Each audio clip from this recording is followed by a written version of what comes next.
2018. It's 9 a.m. This is the Muscatine County Board of Supervisors. I'd like to call the meeting to order. First is review the agenda. Move to approve as presented. Motion by Jeff, second by Nathan. All in favor? Aye. Opposed? Motion passes.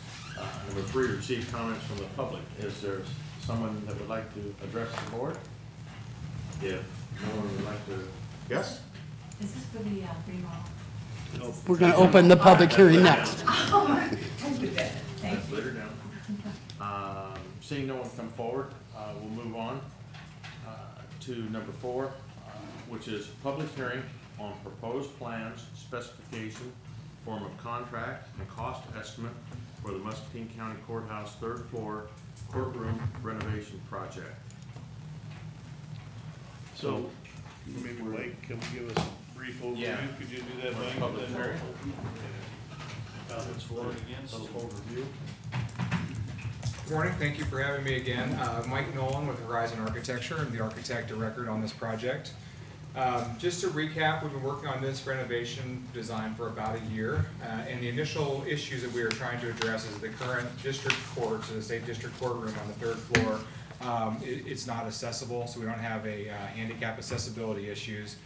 We had some mechanical issues, so the current air conditioning was not keeping up with the current load, particularly when you have a full courtroom. Actually, we were there last week and still continue to have that issue. There's some technology and infrastructure issues that we're looking to address. Just essentially, last work on the courtroom is probably done in the mid-70s, so it's just not up to date with what's going on right now. So starting to run into some real logistical issues between the way the trials are being run and with what was available there in the courtroom. And also looking at some aesthetic issues, and just over time, things just wear out. Again, being in the 70s, we're about 30 years out from the last time any real money was put into the courtroom. So it was time to look at that from that standpoint. So the scope we put together, we worked in conjunction with the state. In the court system, we worked in conjunction with the county, and we brought in also the sheriff's office. So also, in addition, some of those things, also looking at upgraded security things and concerns for the courtroom and the courtroom staff particularly. So that's really what the goal of this project was, to kind of pull all those things together. So this took a little while to get through that, mainly defining what we needed to do, what the spaces were, and how we wanted to reconfigure the space, and then really figuring out the intricacies of getting all these things to work together now. We worked in conjunction with AJ Associates to do the mechanical, electrical, and plumbing design. Even though they're a separate design contract, we work with them to coordinate, and this will be bid out all together to get that work done. So I'm just going to do a real quick walkthrough of the actual scope of the project, and then I'll be glad to take questions. Big picture, we're going to take that 3rd floor courtroom and the associated spaces, which includes the conference room and the library, and all that space is going to be demolished and cleared out. We're going to take down the ceilings at the same time to expose the existing historic plaster ceilings. This underneath the drop ceiling in there right now, and essentially that whole space is going to be cleared out. In the jury room, if anybody's been in the jury room, there are 2 toilets, neither of which are accessible, and both of which are dated and basically in need of upgrade. We're going to completely demolish out that toilet room area, and then the goal will be to come back and to put in a fully accessible unisex restroom in the jury room, and also add in some kitchenette facilities, essentially jury support space, so just to spruce up that room. So that's the extent of the work in the jury room. On the courtroom side, we're going to essentially take down the existing bench, and we're going to rebuild the judge's bench, recorder station, witness stand, and the attendance station, with the goal of making that accessible and then adaptable for the future. Even though the steps, there will be 3 or 4 steps up to get to the judge's station, we're leaving space in there in the future. If for whatever reason we need to put in a wheelchair lift or something like that, if we had basically a judge who needed that access for the space. So it's adaptable in that respect. The witness stand will be down on level, so somebody who is in mobility impaired or in a wheelchair will be able to get into that space. Additionally, we're going to flip-flop the jury box to the other side and create 2 spots there on the lower level that could be adaptable for a juror in a wheelchair. So those are the big accessibility concerns that we'll be hitting with that space. In addition, we're going to, through the construction of the judge's bench, we're going to make that a more secure area for the judge and also for the attendants by adding in some bulletproof, measure-proof things along that line.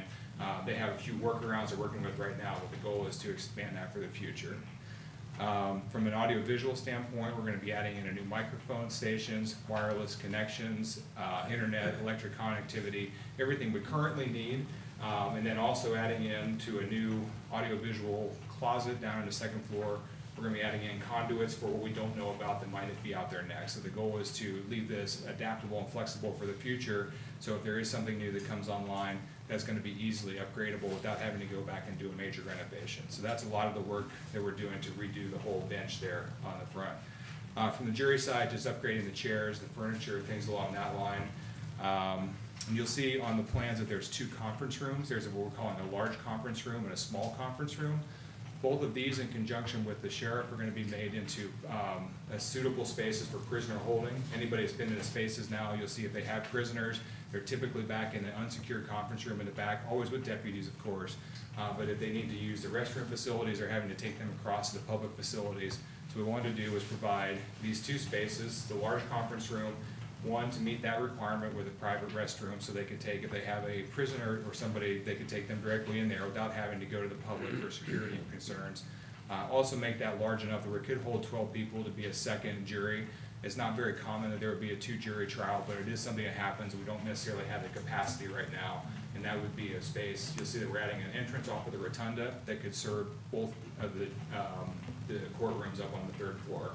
The small conference room, one of the concerns was still having an attorney-client, also a conference area, so a secure space for that. And again, adding the requirement for the sheriff to be able to secure a prisoner back in that space with another private accessible restroom.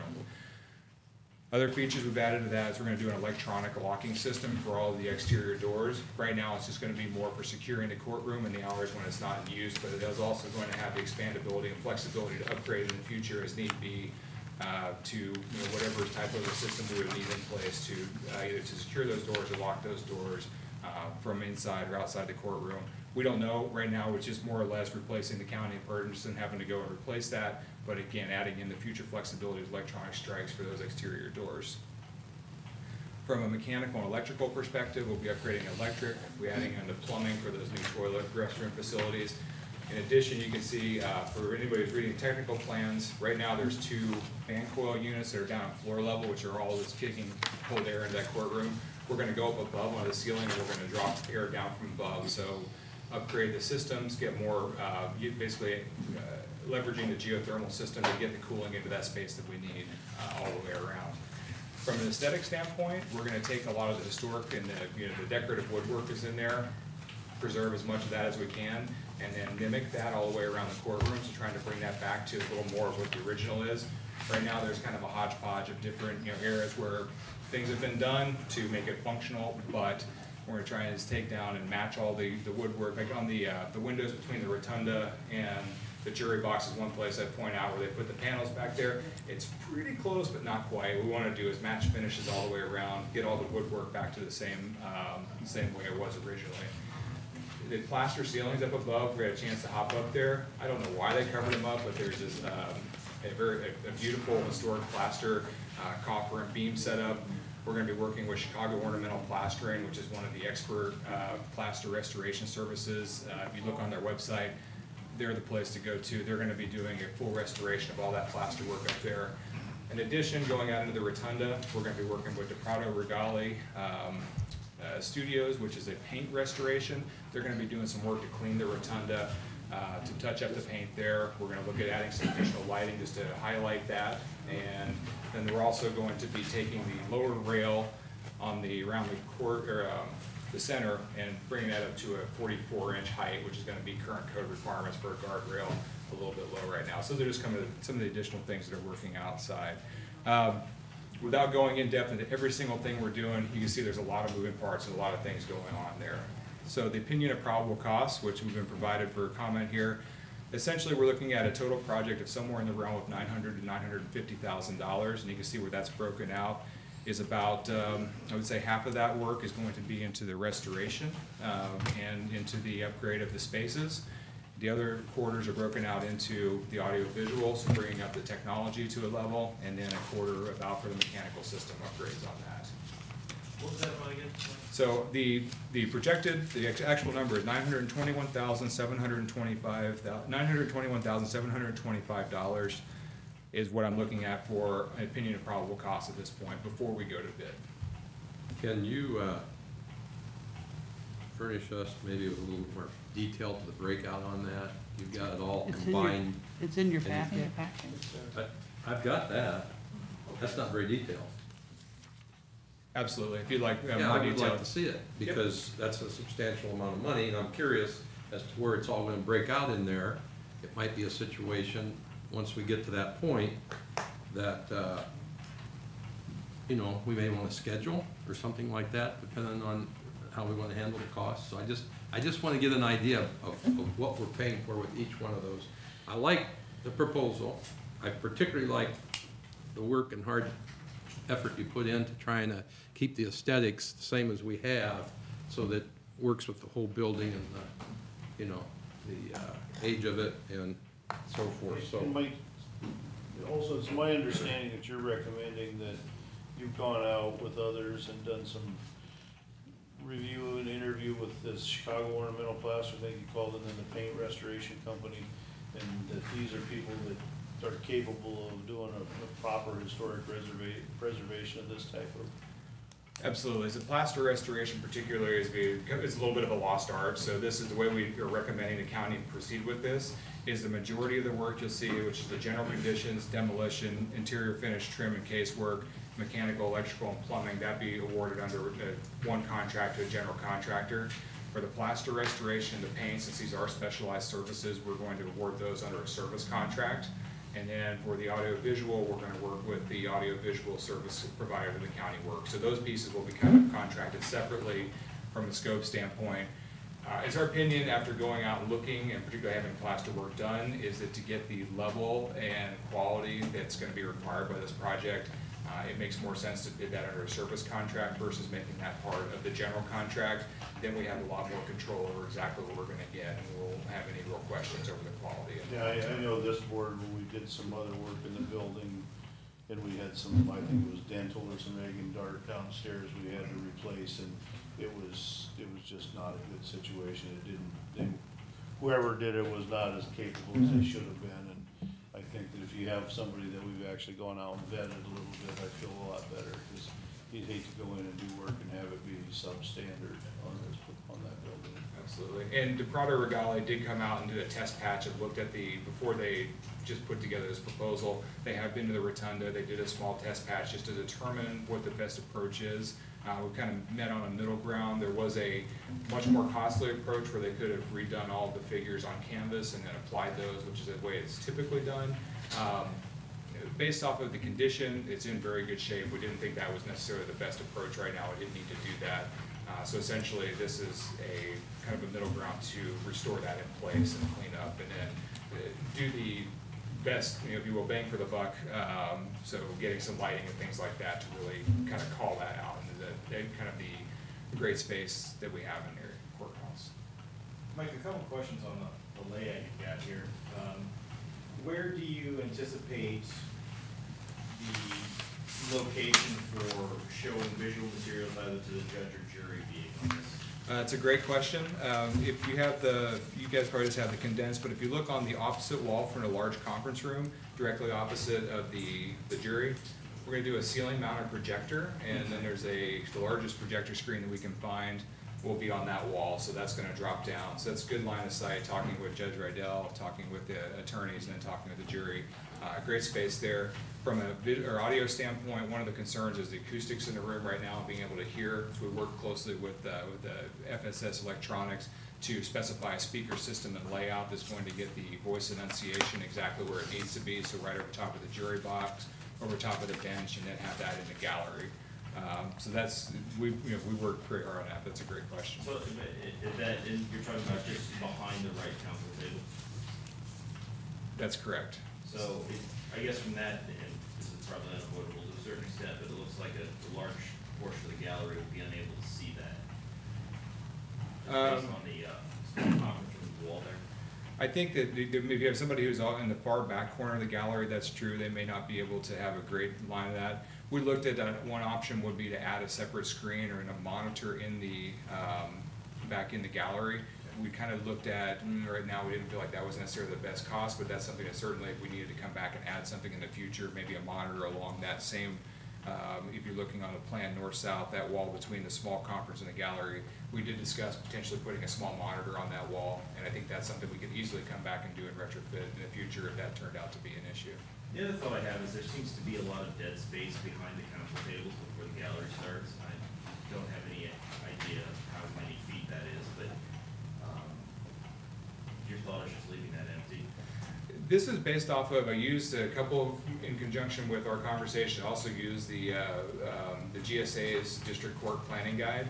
And one thing we discussed was a potential situation where you could have multiple defendants or potentially multiple plaintiffs and then need to do 2 tables deep. So based off of some recommended suggested clearances, this would allow us to have 2 council tables deep and then also have the required separation from the gallery and also from the jury. So I know it looks like there's a little bit of dead space there, but again, that's a little bit of the planning for the future. There's actually a provisional amount for the required separation between the gallery and the council tables? That's correct. Okay, great, thank you. I was curious about the drop ceiling. Curious how much distance there is from the drop to the original.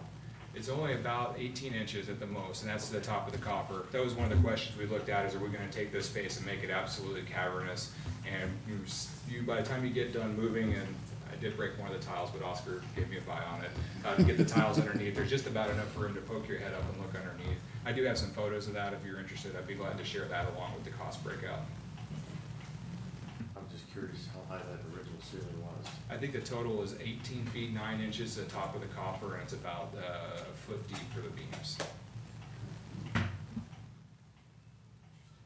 Okay. Very good. Anything else for it? Other people want to speak for or against, or, I'm sorry. I said, do we have anybody else wants to speak for or against, or Anyone else want to speak for or against the any other comments? renovation? I'll just say quick, as one of the bigger users of that courtroom, Mike, yeah.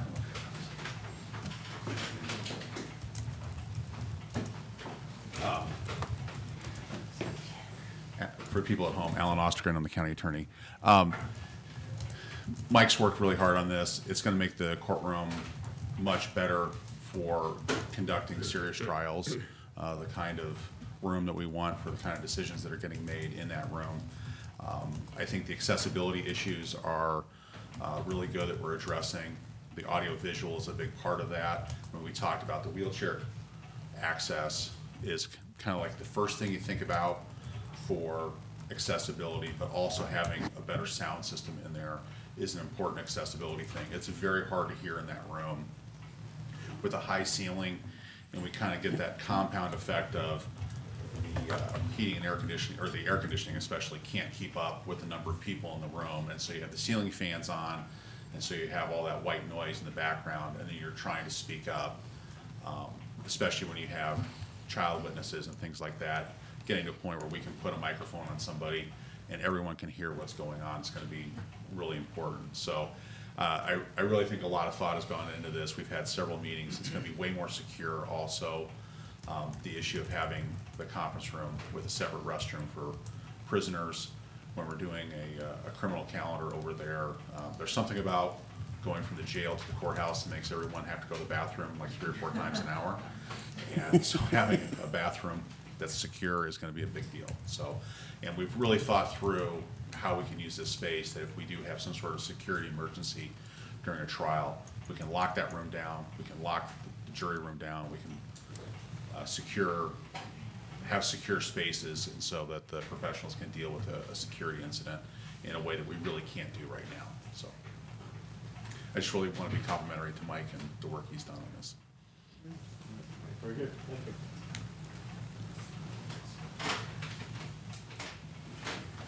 Good morning, Supervisors. My name's Kathy Gaylord. I don't know if you remember me from past meetings, but I'm the District Court Administrator here in the 7th Judicial District. And I'm actually here on behalf of Chief Judge Grieve this morning. She was supposed to be here to address you and speak with you, but she has a horrible headache, and so you get me instead. I also want to thank you for your consideration of the remodel. I want to echo Alan's comments about all the areas, it seems that you've addressed, not only the appearance to keep your beautiful courthouse the same, but also security and ADA issues. So we support that. We appreciate your consideration of this remodel, and Judge Grieve wanted me to extend that if you have any questions or concerns about anything, her door is always open, as is her email and phone. So that's all I want to say on that account. I'm here twofold, actually. I'm not sure if you're aware, but Jeff Tollineer, our clerk of court, retired at the end of June.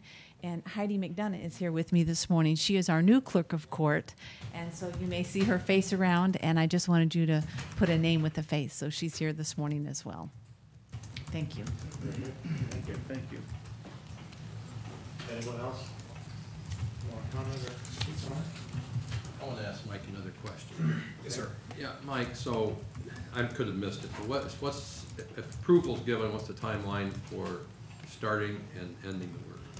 So if we get approval today, we're gonna start the bid process with a walkthrough next Monday, and we'll give the contractors until August 23rd to get bids together.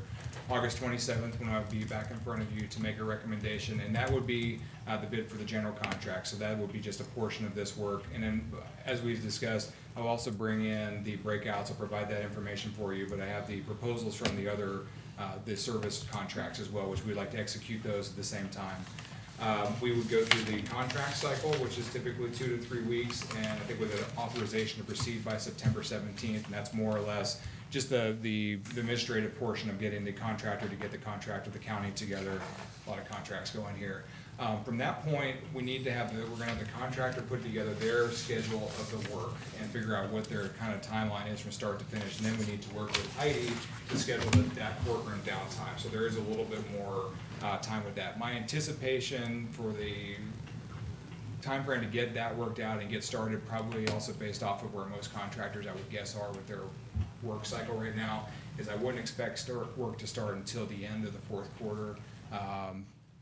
At the earliest, and we didn't really specify a time frame on it. What we specified in the bid documents that they will work with us to define a time and then hold themselves to that schedule, mainly from the fact that there's going to be the requirement to reschedule all of the court activity during that time, so they need some predictability on when that's going to be available again. Yeah, that was one of my biggest concerns, because we only have so many courtrooms. Absolutely. Heidi, do you have any idea of how much downtime we're budgeting for in terms of schedule hampering? It really hadn't been discussed yet. I think we were waiting until maybe the plan was more finalized, until we got some information, it sounds like, from your contractors, and then we can then anticipate what our contingency plan will be. I imagine the main contingency would be use the other courtroom there on the third floor? Well, that's occupied by Judge Strasser every day. He has a court schedule every single day, so he's gonna need to continue to work. I'm not sure what the noise will be. It may be that the noise gets so bad that we will have to relocate him somewhere too.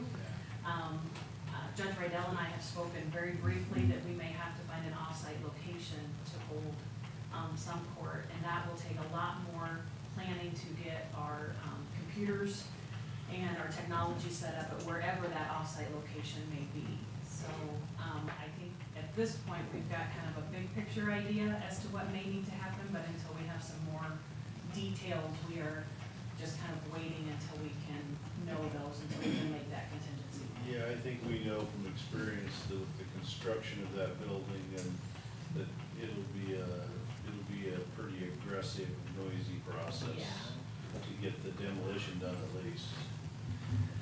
And we have discussed that. Another thing that we require is in the specifications, and when we get into the contract administration, is that we ask the contractor to give us at least a 48 hours prior notice before they're gonna have, very loud work. And we'll also do, as we build a schedule with them, is just to anticipate, the big things you're gonna have noise in this type of project is gonna be coring through the ceiling. We'll have a little bit of that, particularly when we go to install the new ducts. So that may be about a week where, there's probably gonna be some. Are we gonna ask for weekend work or night or weekend work on something? We haven't at this point. Typically, that's something we can ask for. It's just gonna be more costly. But this is, at this point, with the courtroom being scheduled down the entire time, the thought was that if it's occasional noise or we know when it's gonna happen, then we can work around that, or ask that the noise be done earlier in the morning, or that the noisiest portion of the work be done prior to the court commencement. If we do have to go to an offsite location, gonna pick up the cost of the county? Is that a court budget? Where does that come from? That's a great question. I don't want you to hold me to this, but I think Judge Rydell was hoping that there would be some place that there would be maybe a reciprocal, another county location that we could use that maybe wouldn't cost us anything. Our judges are pretty mobile as far as their computers. They pick up and move from county to county daily. And so them coming in and setting up in an offsite location, as long as they can get Wi-Fi, would be okay. Our court reporters are very mobile because they do that daily too. So, I can tell you that in Clinton County, we were notified at about 8:30 in the morning that all the structural damage in the basement, that they were in there fixing, remember that was about a year ago, they were fixing something and found out the whole building was not structurally sound and everyone had to leave immediately. And so we're having court, and I can tell you by 10 o'clock that morning, we were set up having court, and it was actually at their administrative building that we used the Board of Supervisors. I'm not suggesting that, but it made a nice bench, and we were able to have court, and we were out of the courthouse. I think it was, that happened on a Monday or Tuesday, and we were back in, I think, on Friday. So it wasn't a lengthy time, but it was about a week, almost a week, and you know, by the time we were notified at 8:30 in the morning, we were set up and ready to go. So Heidi's absolutely accurate about how mobile we can be, especially, you know, with EDMS and all of our filing and all of our work is, you know, electronic now. We don't have to lug those files and worry about copies and things like that. So it can be done. It can be done. I've seen it. Good deal, thanks. Very good. We anticipate no structural issues. We've been through top to bottom. Well, with as much money as we've already put into that, I would hope that would. Stout building. It's Okay.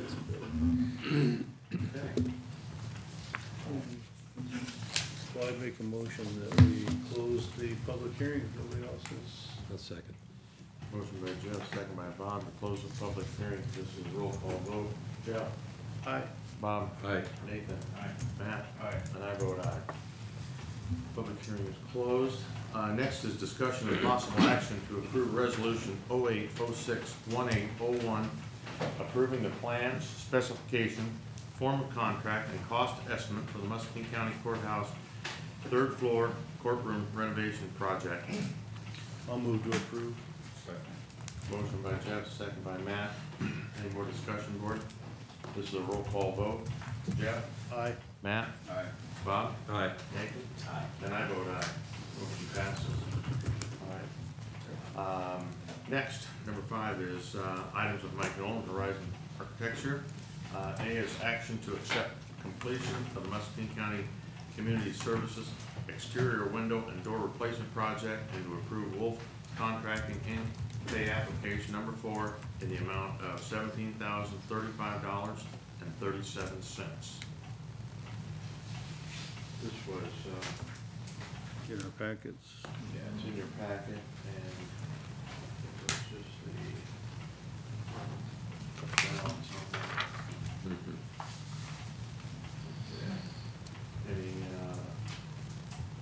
Any questions for Mike, board, anything? I think we got the final, I know those final punch list items were taken care of, which was basically that replacement walk-off mat. That's correct. We were waiting on 2 items of the walk-off mat and then glazing for the lower, get my bearings here, I think the north side lower level door. Did a final walkthrough with Brian Wolf about 2 weeks ago, inspected all the work and had inspected all the windows and the work around that previously, and everything looked fantastic. Very pleased. So they did a really nice job. Yeah, I'm impressed that I was worried with the historic nature of the building, that the windows wouldn't, but they look nice. I think they look very good, make the building look new again, and it just really looked, and I hope the feedback I've heard so far is the performance inside is great. Yeah, I think the heating and cooling is much better than it's ever been. You know, the crews were very professional, good to work with, and we're just glad the project's done. Yeah. I've heard nothing but good things about it. Yeah, we think it looks great. And Mike, what was the The difference between the original bid and what the final bid was? I don't have it in front of me, but there should be Right. 2 lines with change orders, and I think that the, can I borrow yours for a second? Thank you. So the original contract would have been $158,600, and then you can see the change orders in the $4,800, and those are marked off. There's the new walk-off mat. So the original scheme that we had put in place was for an aluminum channel, and when we pulled everything out and got a chance to see what was actually underneath there, we decided that wasn't the right approach. We had to rework the approach, which is not uncommon in a renovation project. I remember that. And then the change the window head size, that was more or less a different approach for the way that they put the glass in at the top. For all those window frames, they put the window frames in, they put the glass in, and they snap the tracks around it. The way that we had it originally, we had exterior tracks, but when we looked at it, there's a little keystone at the top of every window head, and a recommendation by the window provider, they said we could do a split at the bottom, which would allow them, they could have installed everything fine the first time, but getting it out and replacing glass in the future would have been an issue. So that gave us a snap track split on that middle mullion, which would allow the glass to be removed from the bottom, which meant that we can, one, replace the glass in the future, and we didn't have to do any additional building modifications. So we kind of call those the unforeseen circumstances in a renovation project. Yes, the total additional was $4,800. I won't do the math for a percentage, but it's probably around 2.5.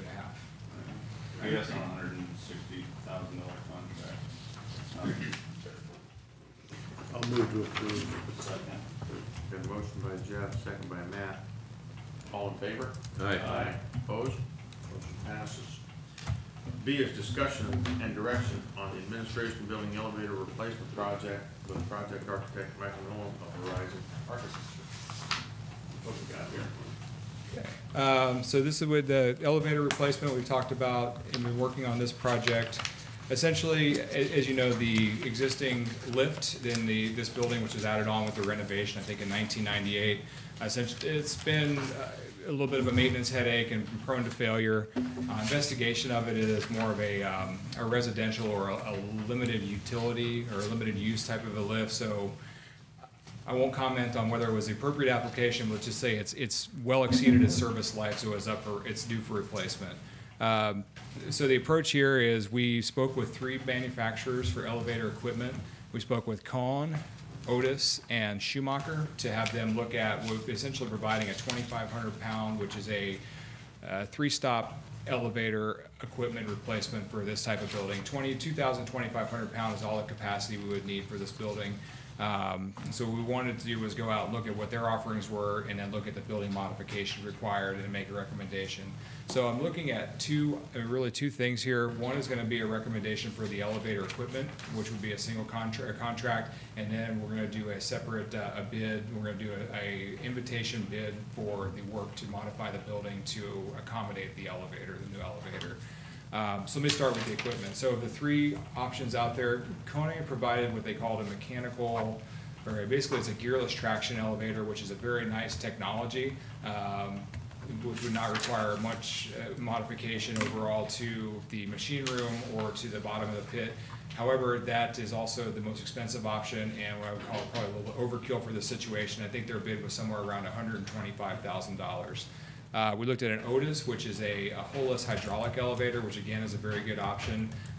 They were going to require all the modifications you'll see here are the hoistway, but they also needed modifications to the machine room. And their bid was somewhere around $105,000. Schumacher is looking at providing a drilled hole hydraulic elevator, so a similar system to the Otis. Is just that there actually has they drilled a piston into the ground, which is a proven technology. It's just been around for years. And to do the removal and the installation of new equipment, their bid was around $85,000. So that's where you're seeing. After looking at 3, unfortunately, it's not an apples-to-apples comparison. As the manufacturers, their entry levels and their retrofit options are a little bit proprietary. But looking at what I think is the best fit for this building and the best budget option ended up being the same thing here. So my recommendation is to go with the Schumacher package. Elevators are pretty particular, so you need to design the actual hoistway and the modifications around a particular product, for dimensions, widths, depths of pits, overhead clearances, things like that.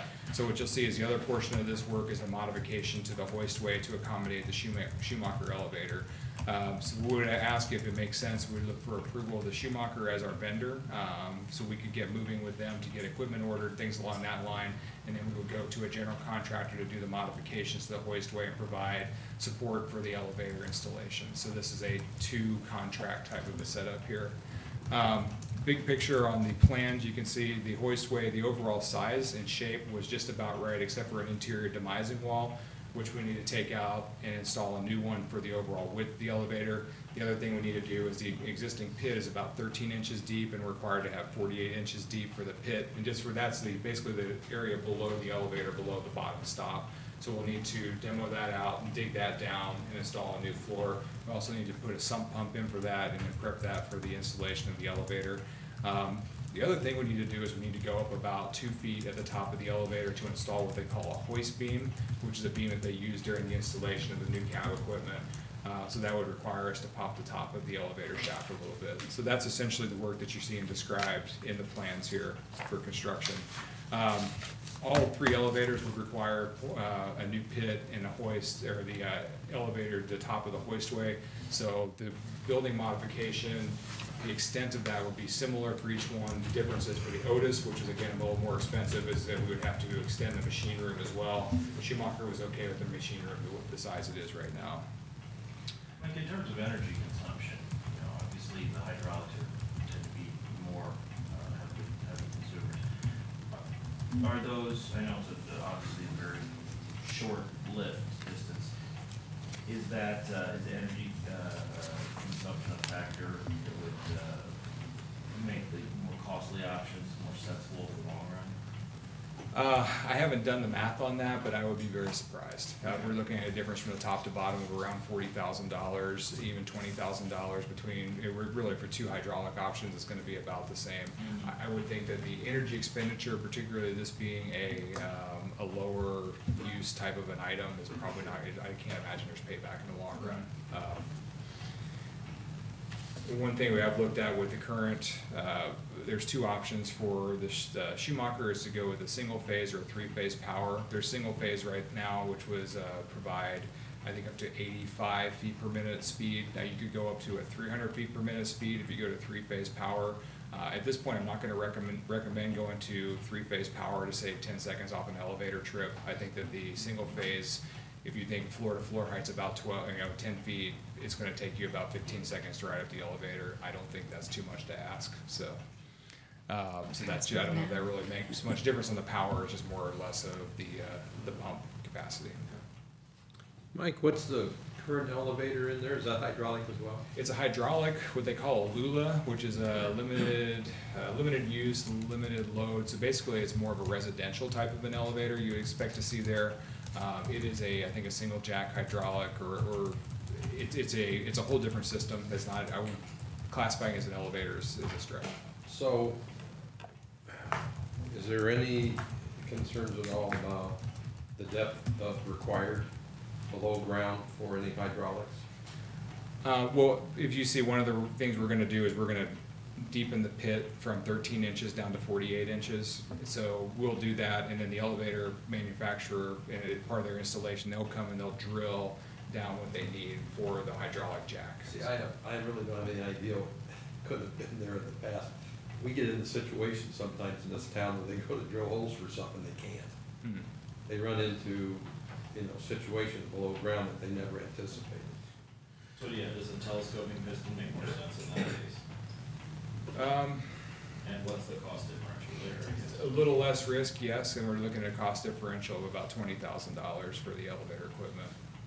Sherry, didn't we have some exploratory drilling done over in that area, or with the geothermal?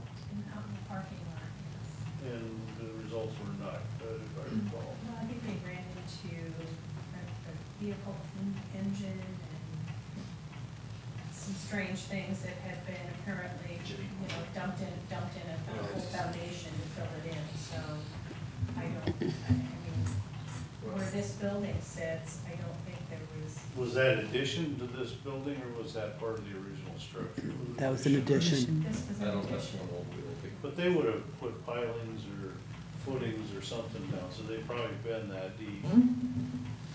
Yeah, I wouldn't expect where that sits that we'd run into the same problem we ran into where the parking lot is, where a structure stood at one point.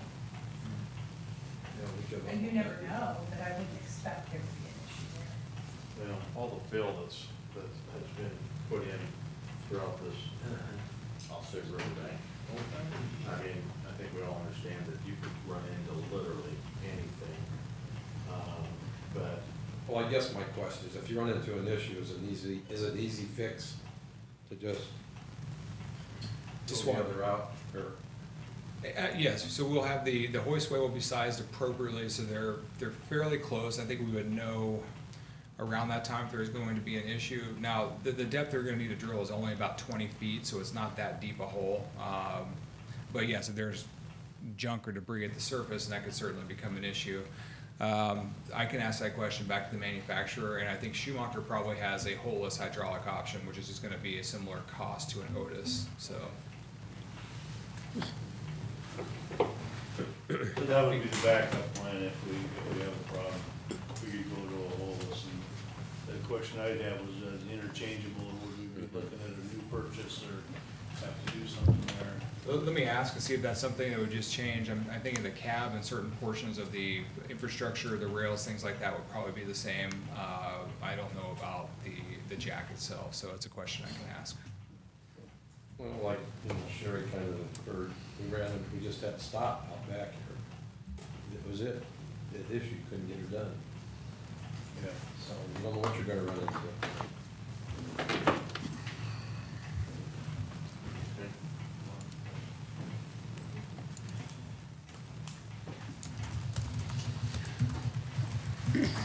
so,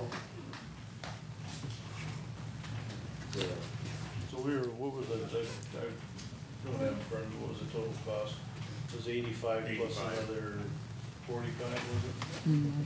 Yeah, so the total we're looking at, and I have part of this is built into the total cost of the 20% contingency, so that's where we're anticipating issues with, probably with the drilling or things like that. Again, when you're getting into this situation, we're holding a little bit of that for the total project.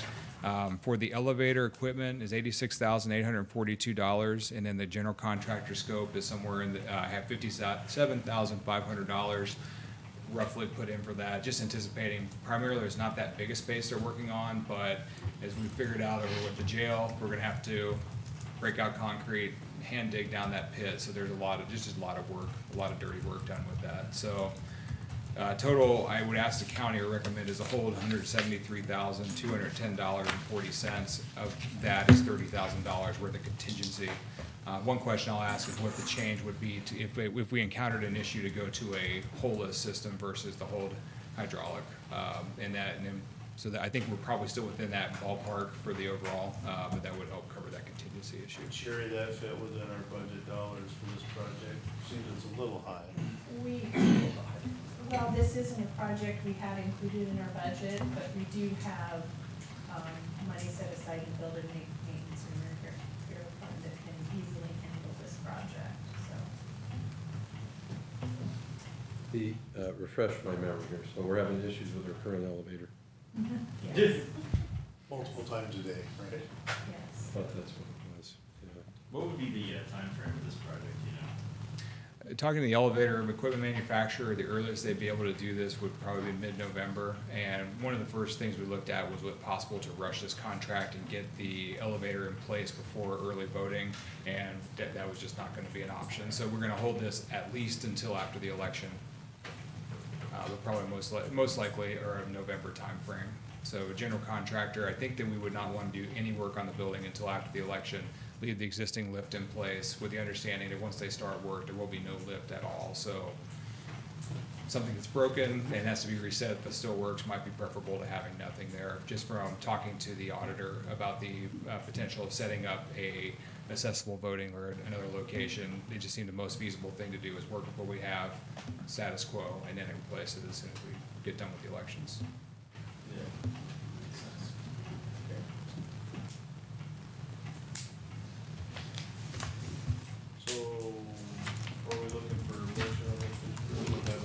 we're just looking for Direction. we're just looking for if this is the direction you wanna go, then he Well, I can, think we have to do something with the Let's elevator. try. I think we have a consensus here that we need to move forward.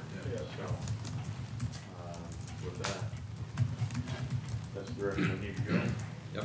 Okay.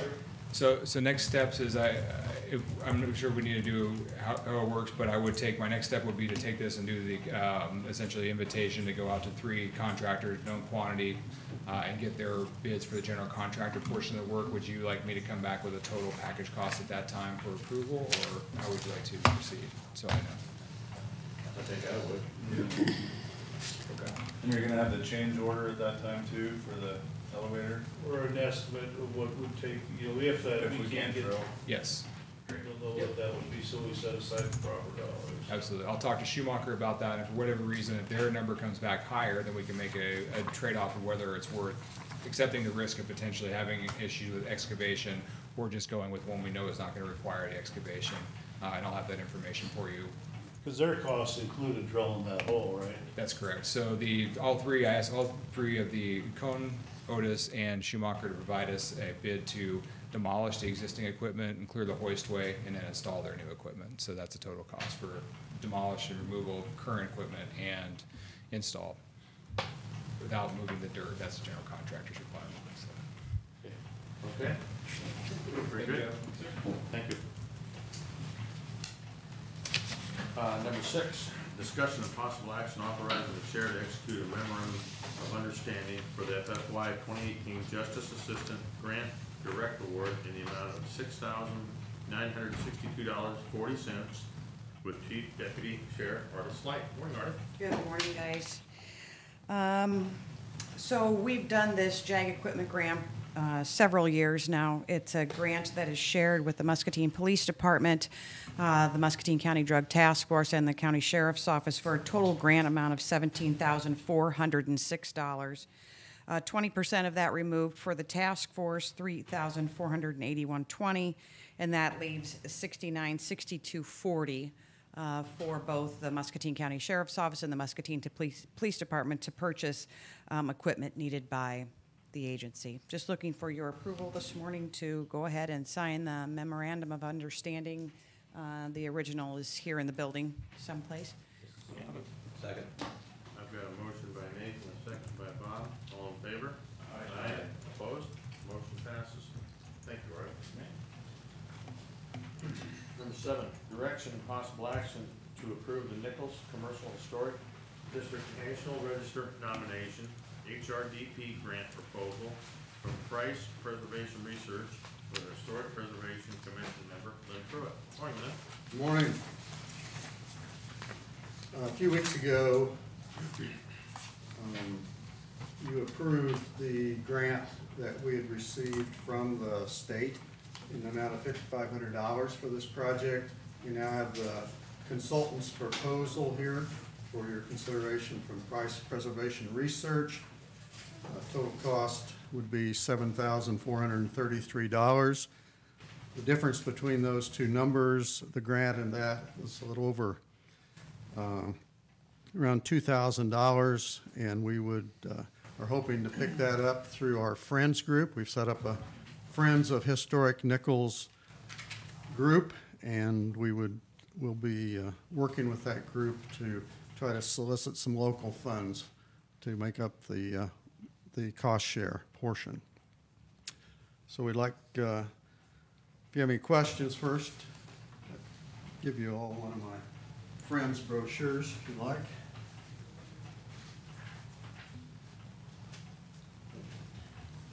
Lynn, how did so this is, kind of sets the stage for CDBG and some of the other stuff, correct? Any Yes, this is a CBDG grant to do, that we actually have here to do the nomination for the Historic Register. So if we get that successfully done, which we believe we will because we've already done a TAN grant proposal which looked at the eligibility for this area to be on the Historic Register. It proved to be positive. So we'll have our consultant go through the process of getting it nominated. Once it is on the historic register, then it does, Jeff, open this up to more grant opportunities for building owners then as they try to restore, upgrade, maintain their historic buildings.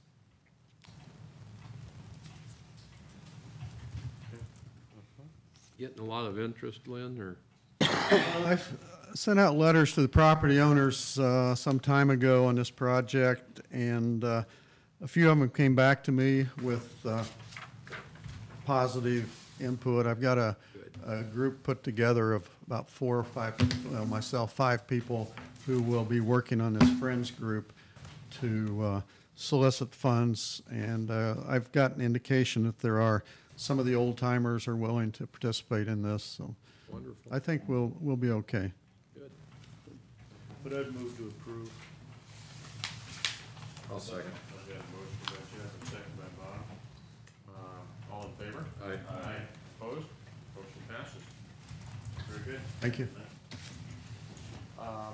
Number 8, update from Community Services with Community Services Director Kathy Anderson. Good morning, Kathy. Good morning. How are you? Good. Okay.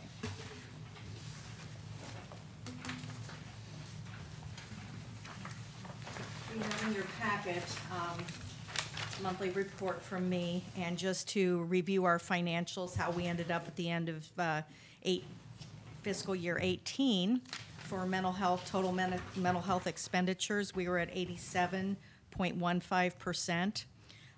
Which left us with a fund balance of $1,163,740.22. And if we look at the general assistance figures, we ended up with a total GA expenses 92.26%, with $38,513 remaining in the budget. So we did fine on our budget. We had 19 commitments in June.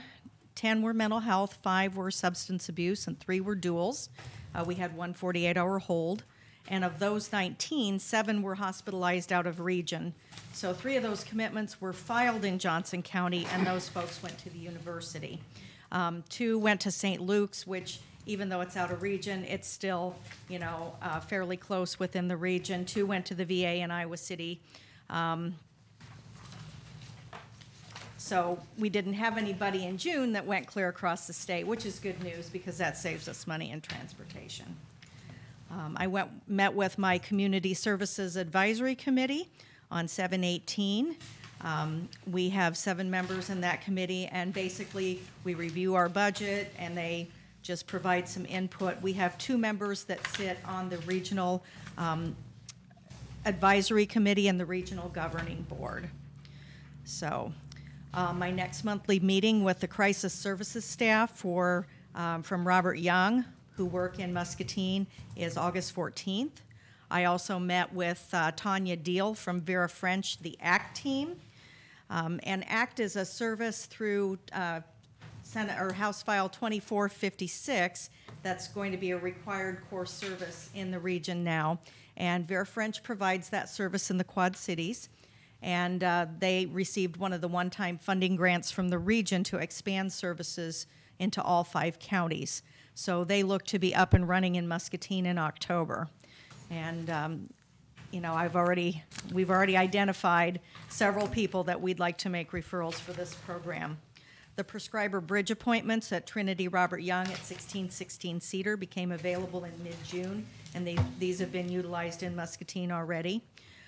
For telehealth crisis evaluations at Trinity Muscatine, these are the figures that Robert Young has as of May of 18, and we had 29 of the crisis evaluations. And in your packet, if you look at the chart, you can see that we are utilizing that service here in Muscatine, as well or better than anybody else in the region, besides Davenport. And that's a service that provides people with a quicker access to a mental health evaluation, and it can possibly divert some commitments.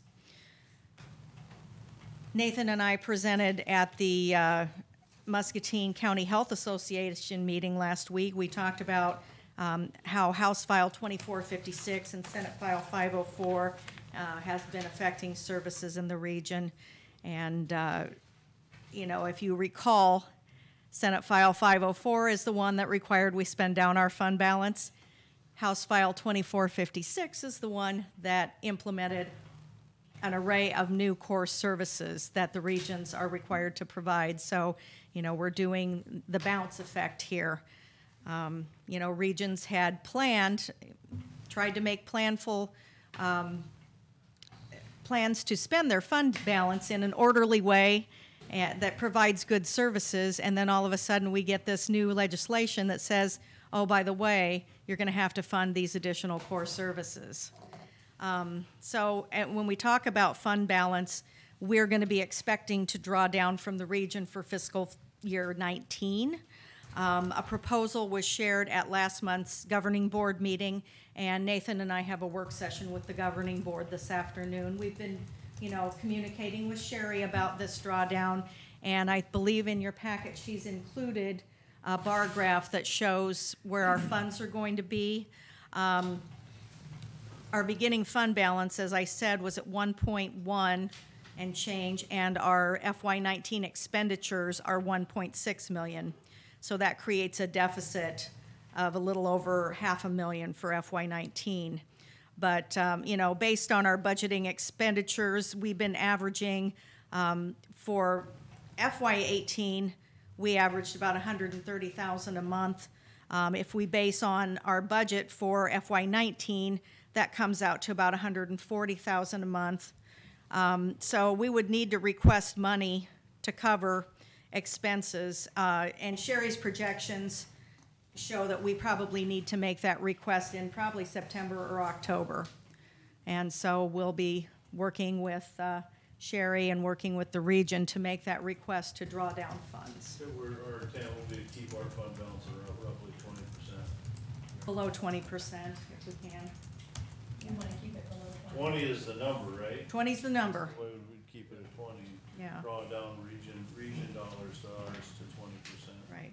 Kathy, Yes. on those, going back to those core services, would you send us or me a copy of the core services prior to the additions? Sure. And then a list of the additions? Sure, I can do that. Appreciate I've also can get you a handout. There was a legislative newsletter that I shared with Nathan, and I'll get you all a copy of that. And it just shows the new core services, and these are all to be in place by 2020. So there is some time to develop that because a lot of these are not even anywhere in the state yet. And rules are being written right now, so everybody's busy, exactly. So who's the additional core services? This is coming about through legislation or administrative orders? Legislation. And who's sponsoring that? Do we know? Do we know who sponsors the legislation? For the House File 2456, Right. I don't off the top of my head. Nathan, I don't know, do you know who sponsored that one? I'm trying to look at that measure right now. Yeah, We want to make sure we encourage them to think about the revenue associated with the services they're at. exactly, and How are we that's, gonna get that? So that's that challenge we're not too. allowed to- We don't have any means to raise revenue. Right, right. And how many additional services are there, Um, roughly? I guess we're not letting go of that one, Kathy. no, that's okay. The more I think about it, the more confused I am on. Well, this is part of the folly that caused the whole This has problem. been a battle from the beginning. Right, We keep adding Here's what I don't services, we don't. understand. What I don't understand is how, with, overnight, it just becomes something that we absolutely have to have, and then we're dealing with one or two items, and why would no, the there's, core service there's freeze? 4 or 5 additional core services that, are in the legislation.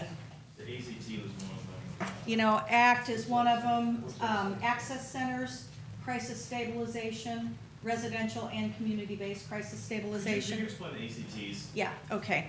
Assertive community treatment, this is a program that's been around for quite some time. You know, you might think of it as supported community living services on steroids. So rather than seeing people maybe once a week, they have contact with people either by phone or in person daily. They have a team that surrounds these people, you know, with a prescriber, a therapist, peer support, a nurse, and then, you know, your supported community living workers, a care coordinator. So there's an array of. What kind of person, Kathy, requires this? Oh. What condition are they in? I mean, what? These are people that have severe mental health Okay. issues. These are people that, you know, your traditional providers have worked with, but they, you know, have either fired the person or the person is so non-compliant that they can't, you know, they can't engage them. You know, these are the kind of people that wind up in the ER frequently. They end up in jail frequently. And the study group from last year, for which Senate file or House File 2456 came out of the complex needs work group. And so these are your high utilizers of service. Yeah. Yeah, and I think the bill itself, or the law itself is probably good except for the funding piece. Looking at it, there was a joint sponsorship by the House Delegate Human Resources Committee. So it doesn't list individual sponsors. And for our reference, it passed the House 98 to nothing and the Senate 49 to nothing. Oh, but I'm sure that they'll put money. Oh, of course, of course. Don't they always? Well, I guess I'm not too theoretically, sure, Bob. these are your high service users, it'd be an offset probably, but Yeah. Oh, that's probably that never idea. works. Well, the Medicaid piece is gonna be interesting. One thing that I was always curious about when we were talking about our drawdown from the region is, are we making sure that there's still funds for us to draw down from?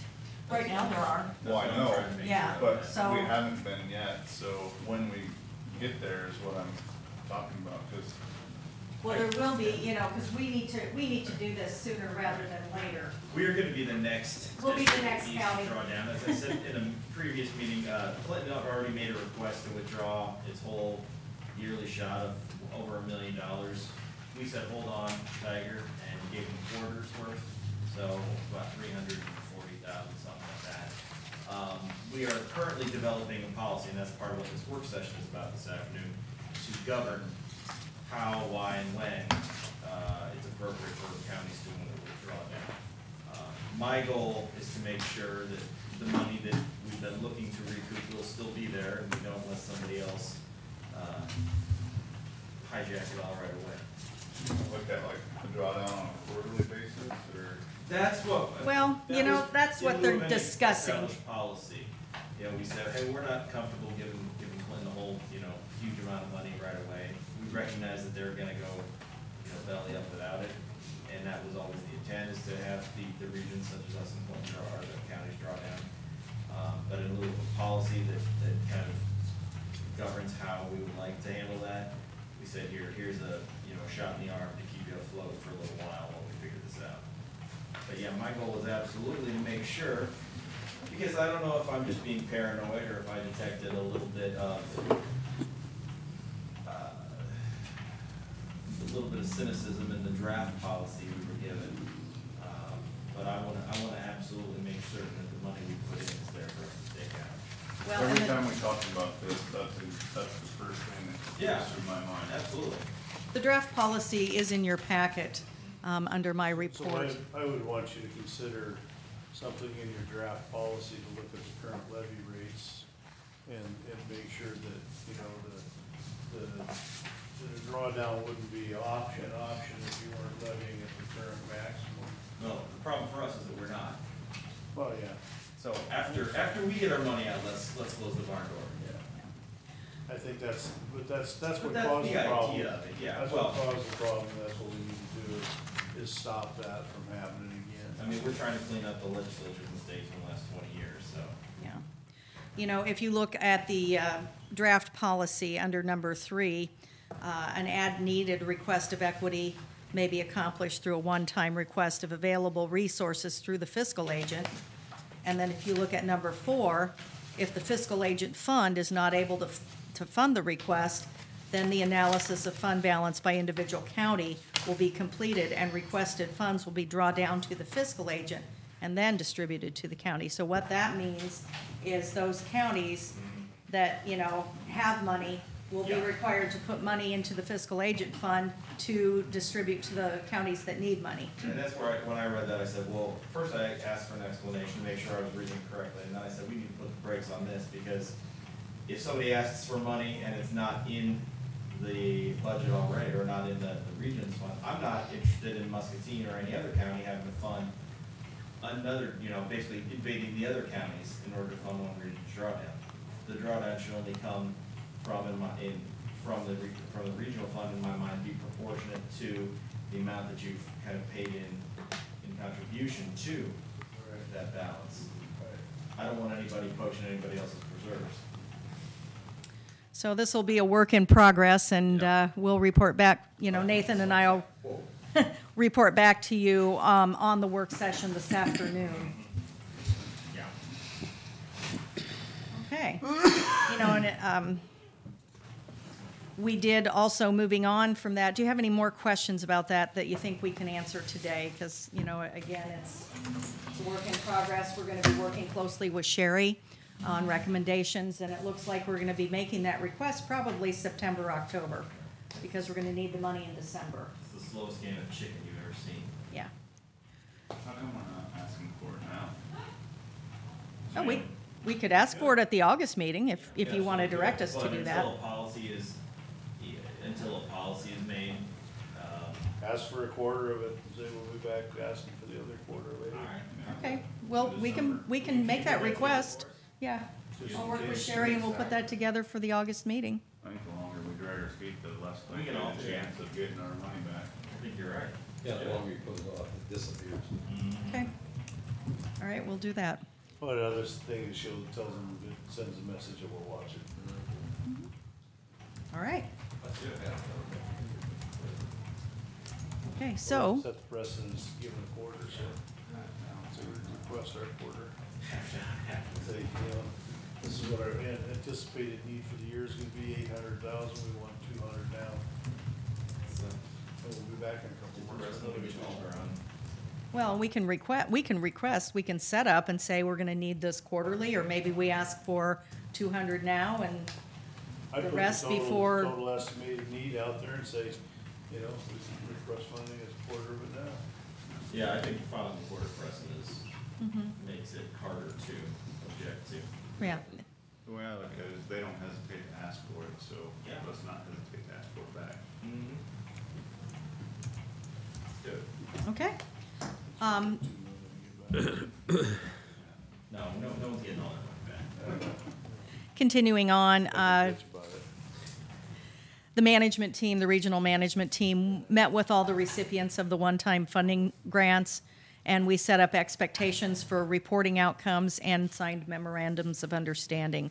And as I reported the last time I was here, a grant was given to Crossroads to develop their supported employment program.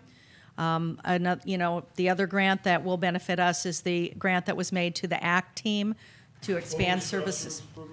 Supported employment, developing supported employment, because if you look at where we're spending quite a bit of money compared to some of the other counties, we're spending a lot for sheltered work.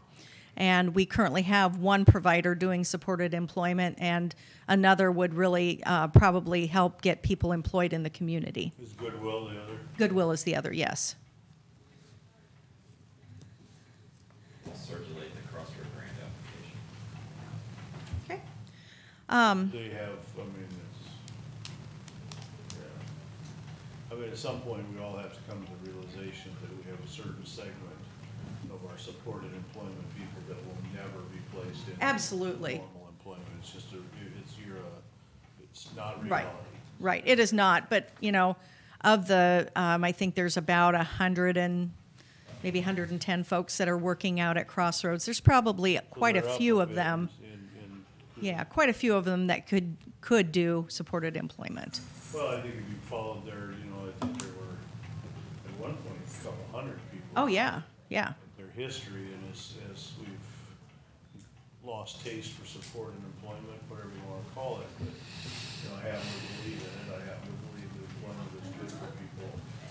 What you can't have is being an end. You have to have a Right. pathway for them out. So supported employment helps them find ways to get people off out of the workshop and into those that can function, then that's okay, but at some point, we're gonna have to know that it's just, that was my problem with them not making that a core service, is there's just some people that, and I mean, I'd love to have everybody out there functioning on their own, but there's just some people Right, that are. exactly. It's never gonna happen. Exactly. You just have to realize that. One of the other events that's coming up in the region is August 17th from 12 to 4. There's a workforce incentive training for, helping people learn what their options are, should they, with benefits, should they become employed? Because that's a concern for a lot of people. Do I get a job? Am I going to lose all my benefits? And actually, there are many ways for people to retain their benefits for quite some time until their work situation becomes stable. So I think this will be a good event. We've extended that to supported employment providers, any employment providers in the area, so we're hoping for good attendance on that. Any other questions on mental health? Okay, moving on to general assistance. The Muscatine Community Food Pantry Board did approve moving forward with a collaboration with MCSA. The MCSA board has also approved this. They don't have a specific date that they're going to be moving from our building, but they're looking for that to be sometime in September. And currently, the food pantry is still seeing the numbers, 130, 120 that they've been seeing. They're getting a lot of fresh produce this time of year from people with surplus from their gardens. And they are moving food in and out much more quickly than they have been in the past. So they're not storing a lot of food in the building. We also had public health in on one of the food pantry distribution days last couple of weeks ago, and they were doing health screenings. So people that were coming in our building, for our services for DHS and the food pantry had access to the folks from public health. They were doing blood pressure checks and, health screenings. Do you have a primary care doctor? Have you been to the dentist? Those sorts of things, and providing them some guidance. So we'd like to probably do that a couple times a month. And they had originally contacted Sherry, and Sherry and I worked together on that. So I think that was a success. And, if we can get people thinking about health, that's a good thing for everybody. Looking at MCSA, the shelter stats that I've provided to you, I also did some looking over the past year at people that we've helped and people that we funded or partially funded. And as you know, if people have a resource or income or maybe a benefit payment, they are required to cost share at MCSA. So 39 nights was just over a month was the average stay, and the average cost that the county paid per adult, and that also includes those who utilize the family shelter, was about $623. We served each, if we're doing our monthly stats, a total of 343 unduplicated with an average of about 29 adults a month. And our cost for the year was $111,318.55. So we spent a significant portion putting a roof over people's heads at MCSA, and for that money, they have access to people that are helping them move on. And if you're looking at an average stay of just a little over a month, people are moving on. You have any further questions for me? I have a couple. Yes. You said that number, you gave us a number of unduplicated. How many of them are duplicated? Okay, they're not duplicated. So if we look in, if this is the number we paid for per month, okay, so it comes up to 343 for the year, and that's per month. So that could include somebody that stayed in July. We paid for them in July. They stayed in August. But it doesn't include anybody that we paid. Maybe they moved in August, they moved out, and they moved back in August. They only counted once then. Okay. My other question is, the food pantry, how they coming on their search for a new home? They're going to be at MCSA. Okay. And, that's probably going to happen sometime in September. They don't have a specific date. but they are going to land at MCSA, which is going to be great because they're still going to be close enough that they can be a good partner for us and with us. Any other questions? Okay, thank you. Good, thank you. Next up, number 9, items with County Engineer Keith White. Good morning, Keith. Good morning. First is discussion of possible action to approve various utility permits. Okay, we have quite a stack today. Start with the easy ones. We have 3 from Interstate Power and Light, Cedar Rapids, Iowa. The first is an electrical service on 57th Street to provide power to their metering station on the Monsanto pipeline, and it's really hard to tell you precisely where it is, but it's well shown on the maps. Just a short stretch of cable there. The second is installing electric service on Wiggins Road to provide power for their metering station for the Monsanto pipeline. Same way it's shown on the map, they're just kind of going from a pole into some Monsanto property there. And the third is a different, they're replacing a pole in the guy and the secondary pedestal and 110 feet of underground for at 1408 Yancey Avenue.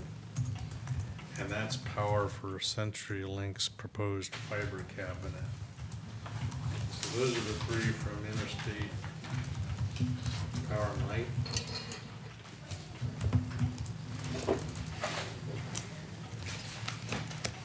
And then we have this stack from CenturyLink, which really wasn't even what I was talking about the other week when I said we have tons of permits. This is even something else, and yeah, probably can't see the map, but just along the eastern side of the county is where all of these are at. They're all for, oh, they're not all. One is for first one's for 144 fiber cable placed along Ziegler from Zachary and pedestal to a new node at 1785 Ziegler.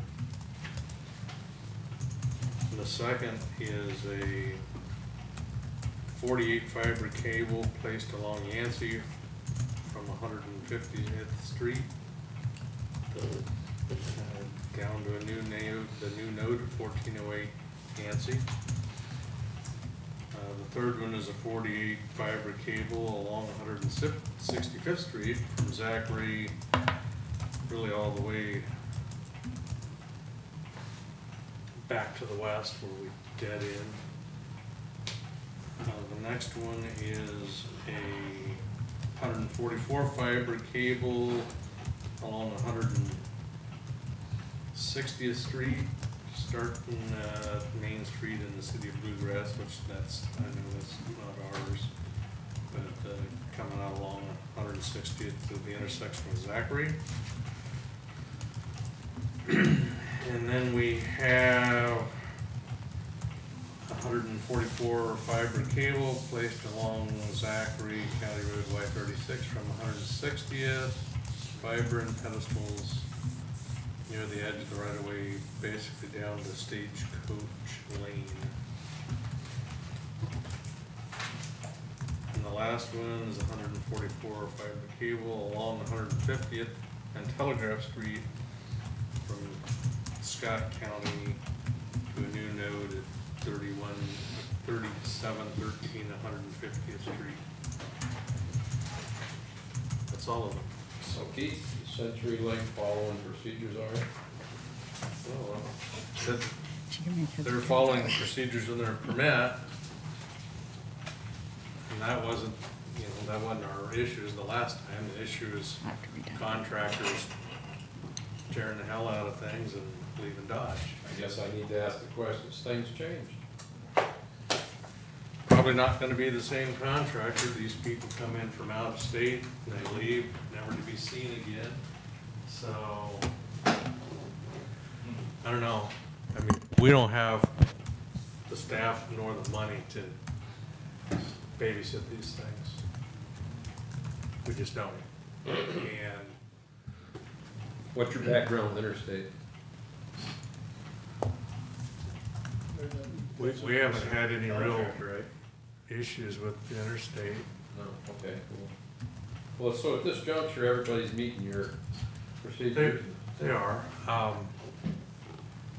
will say, this doesn't make it good, but they're putting bazillions of miles out there in the DOTs right away, and they don't have anybody watching this. So I just expressed concern. We're getting, we had Mid-America come in with, 47, 45 miles of fiber. And we're just miles and miles of fiber that if we ever break it, we'll have to declare bankruptcy and close the county. And that's the case, but the CenturyLink stuff, I mean, we, the government, have somewhat mandated they do this stuff and provided them the money to do it with. So there isn't a lot of saying no if they need our permit. It's all part of that, bringing the internet to the. Broadband access. Yeah. So that's what we have, and there's a lot more coming. So they have a lease agreement with the county to put their cable and? No, you have a legislature telling them that they can, from way back, they can be in our right of way. The only way you don't have them in our right of way is make our policies so prohibitive that they have to find some other place to be. Well, I'd say they take a chance on getting their cable broken then. I was thinking they already, there were utility easements that were designated for them, right? That's when it was in the parcel. It's not necessarily the right of way, right? Or are they along the back of lines or front of lines? They're in front of the right of way line on us. That's where all these utilities go.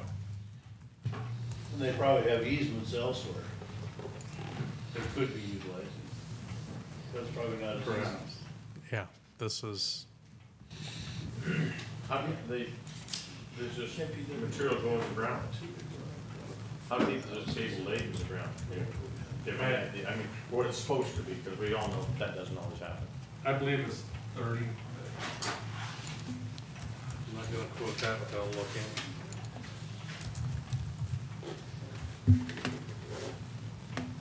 $30 for communication cables.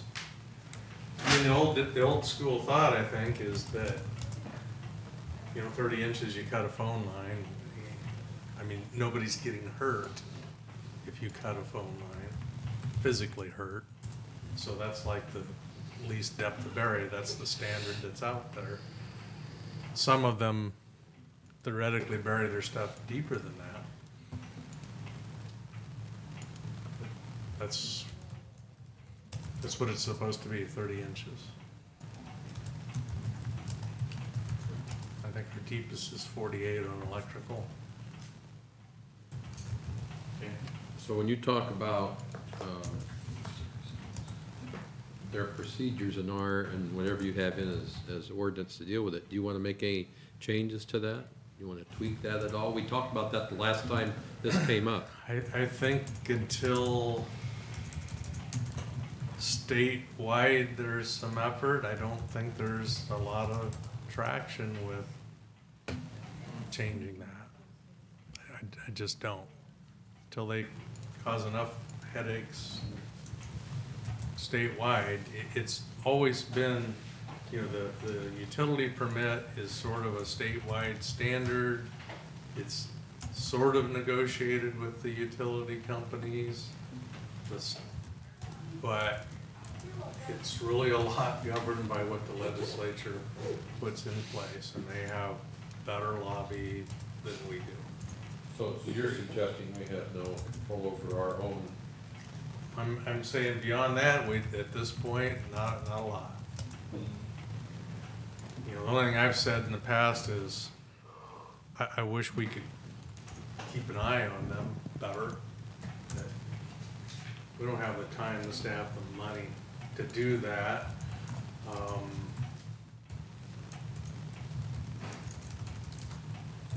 don't know a good. Well, just the depth alone, 30 inches, somebody's gonna nail them.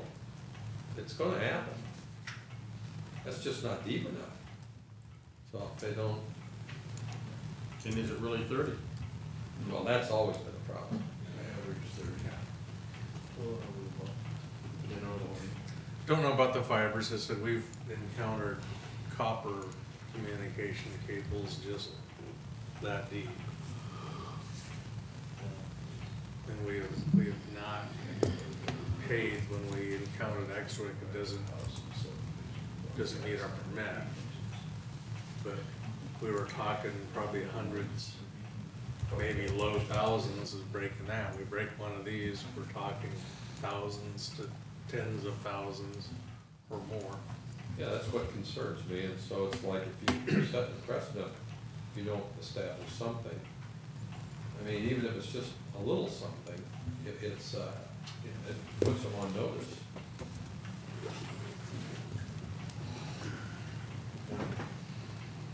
Equipment, entrances, driveways, field entrances, anything like that. Muscatine County requires that you put down 4 foot. Go across the line, anything. I'll move to approve the permits. Second. I got a motion by Jeff, second by Matt. All in favor? Aye. Nay. Motion passes 4-1.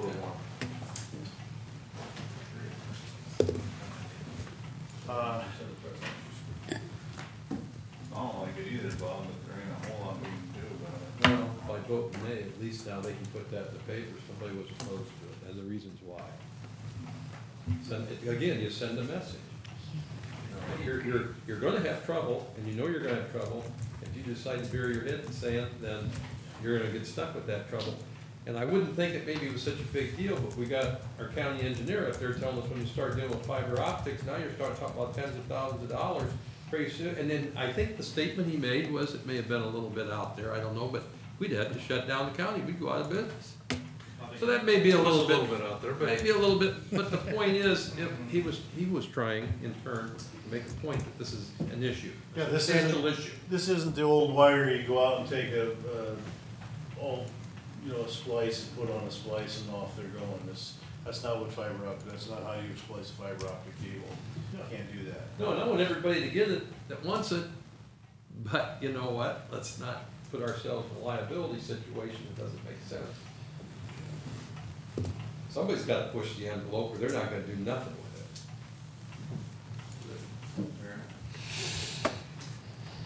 it. And this, to Keith's point, the state's paying for it anyway. Well, you're a taxpayer, I'm a taxpayer. We're paying for it, the utility companies. For the town of Jackson, Jackson County just got over $1 million. It's like a town of 400 people that with fiber optic. So it's, someone's paying for it.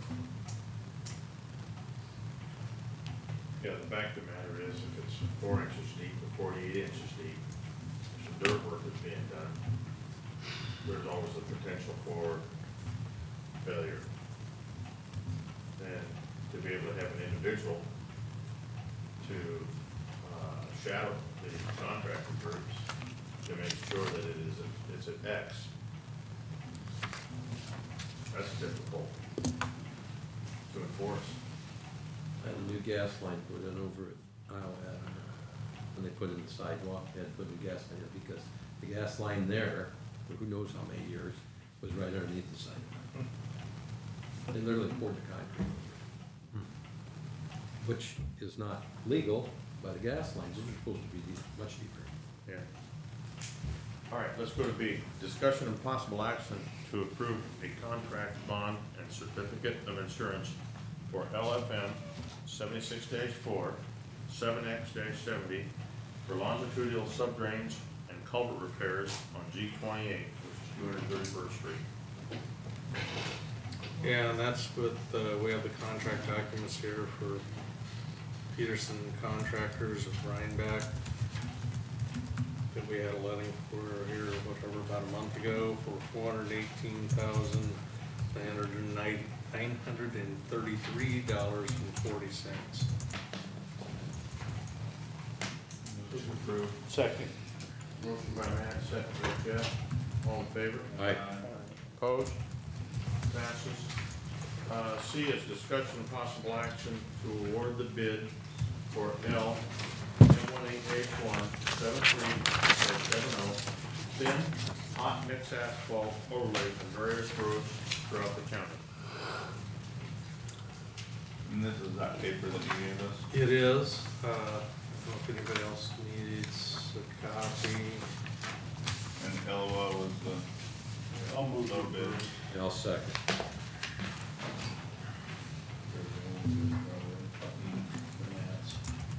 Got a motion by Jeff, a second by Bob.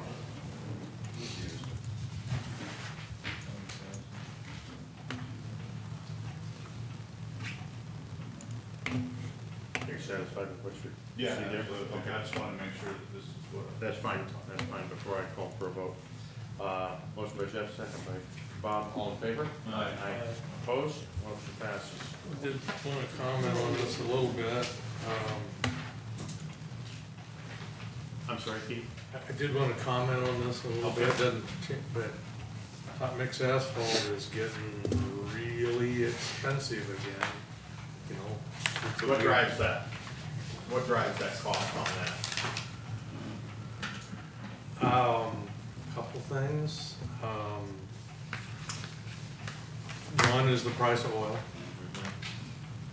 And so we're seeing the liquid asphalt here costing double what we saw a year ago. I don't think barrel of oil double. The other thing is we did get 2 bids as opposed to only 1. If we left Portland, you know, we get 7, 8, 9 bidders from all over the state. We don't get that with us, so I'd have to say maybe lack of competition drives this too. But my opinion, we have miles and miles of asphalt that we have to take care of, but we may have to change our thinking. I mean, this is on the border of not affordable. It's where it's at, and the message maybe goes forward in the future. We just would do less and less. I don't know. We weren't very pleased with our prices. That's all So we might be seeing more Portland in the future. For current cost, obviously. find some other alternatives. Okay, very good. We'll go to D, preliminary discussion of a plan to transition to a countywide fleet manager. I did write a document on that, which I attempted to keep very short for today's discussion.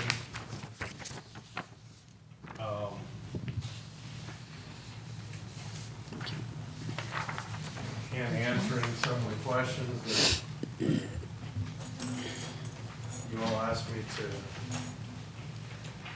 answer. But basically to get your thoughts. I always like to say when you see, you know, this, it looks like not much work, but I am to tell you there were hours and hours and hours and days went into research and discussion on this. Those are the facts.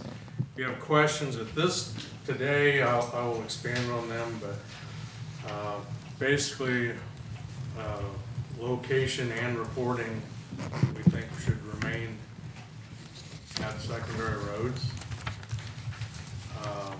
Scope, you know, we looked at a sort of a status quo, do nothing, keep it like it is. We looked at a subset, which really took in all the departments short of law enforcement, and we also looked at a scenario of including everybody, including law enforcement. That's how I addressed scope. I didn't address, are we maintaining cars, are we maintaining chainsaws, what are we maintaining? I tried to avoid getting way down in the weeds in what you're looking at here. Funding, we thought the fleet manager's wages should remain with the secondary road fund, although that could be subject to discussion. And the next two items, support staff and consumables, parts, if they were consuming something we had that, or in staff time, that we would directly bill that to the department that owed it. And then outside services, again, we might arrange an outside service with Smith Brothers to overhaul a transmission. I think the fleet manager reviews the bill, but then the bill goes to the department whose work that is. That was our thought on funding.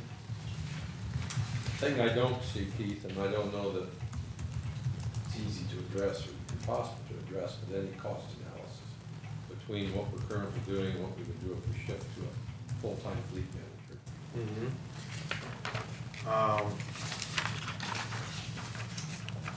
Some of that is cost avoidance, and those are always hard to capture. I know, that's why I wasn't sure it's even feasible, but. So I read through your three scenarios, or four, I don't remember, I lose track of it.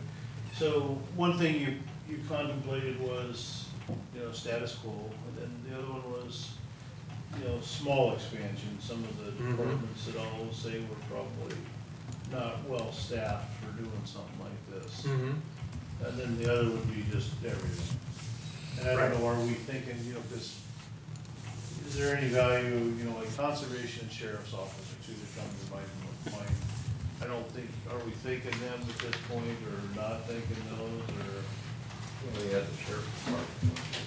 He had it listed, but I don't know if that's something we're contemplating or not. You know, one thing we can handle on current cost side of things, they can go to the computer, should be able to get auto maintenance throughout the county vehicles, right? Would that show up in our software? No, there's no list. You see, Well, we that have was- a number that for was- everything. Part of the point, if you read some of the keys there, was we don't have a proper fleet management. We don't have any tools to do that. A good, you know, I would say the fleet management tool would be beneficial to the county. We had got on there maybe, but you know, we currently we do stuff in the Access database. We keep good track of our stuff, but needs, which I never got down to. There are things we think we're planning to do as a department, regardless of where you go countywide, and good fleet management software is I've never wanted to buy that till I had somebody to use it. What's the point of having it if it's up there? But we're at that point within our organization. Now, I will tell you, if you look at total equipment, or if you just look at total vehicles, equipment's adding in trailers, things like that. If you looked at everything that the county owns, and there's some debate on whether we really know what all we own. We're only about 40% of that. If you boil it down to just vehicles and, you know, things with wheels and tracks, which I think we pretty close to knowing what we own there. We're about 50-50 if you included everybody. But if you look at dollar value, secondary roads owns 80% of the dollar value. So I do ask you, do you want my fleet manager worrying about a $300,000 motor grader or a $300 chainsaw for somebody? And that was kind of beyond this, the scope of what I wanted to give you here. I think that's something, if we were going ahead, that we would need to narrow in on. And, you know, I guess the thing I put in other concerns is, you know, right now our fleet manager is tasked with multiple other things that fleet, I think I took it out of here, but fleet managers don't normally do. You know, fleet managers aren't in charge of millions of dollars of buildings. They're not doing literally the purchasing. We are. And currently we have a person with, in Mike Seawright, with a unique skill set in that he's been a mechanic, he's ran his own shop, he's been a service manager for people, and he's been a fleet manager for, you know, large trucking industries.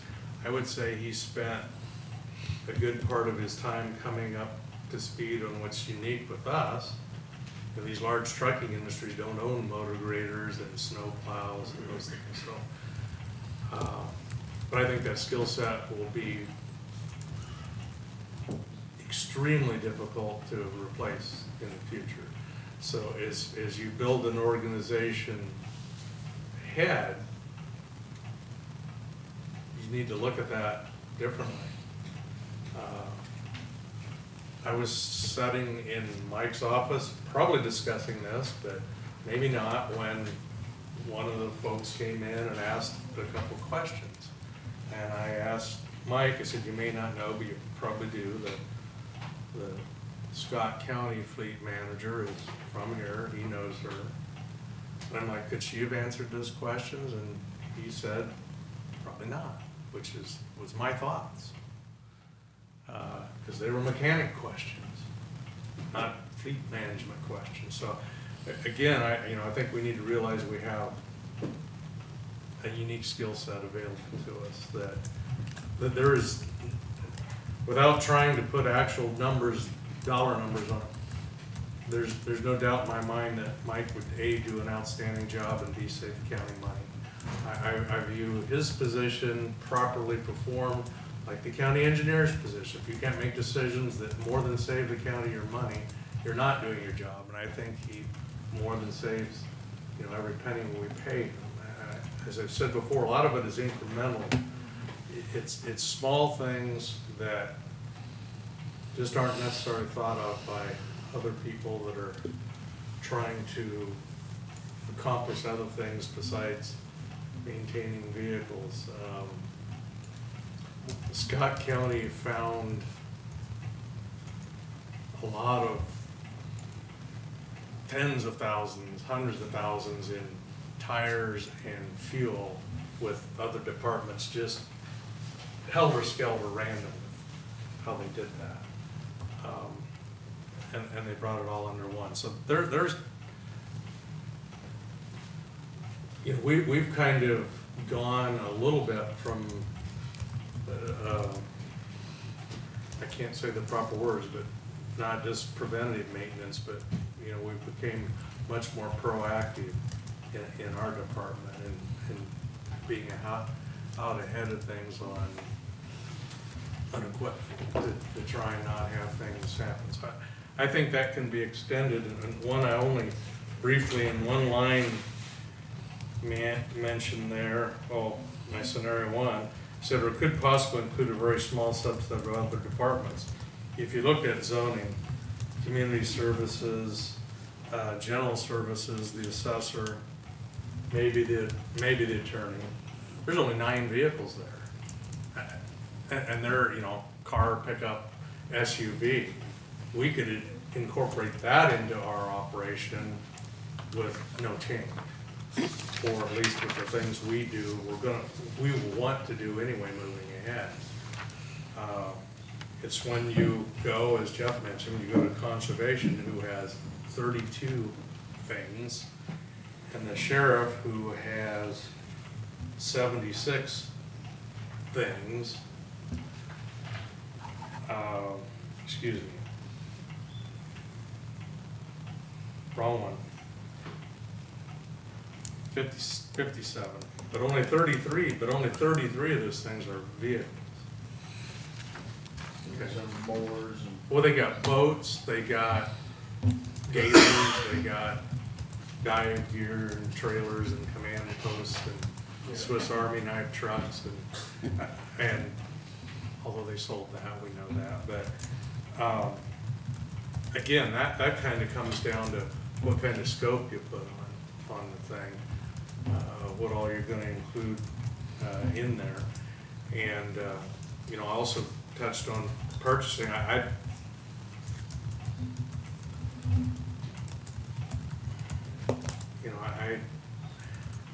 As I went to staffing under needs, I'm partly looking at, you know, what's the minimum we can get by with, in my mind, and if we were going to do purchasing,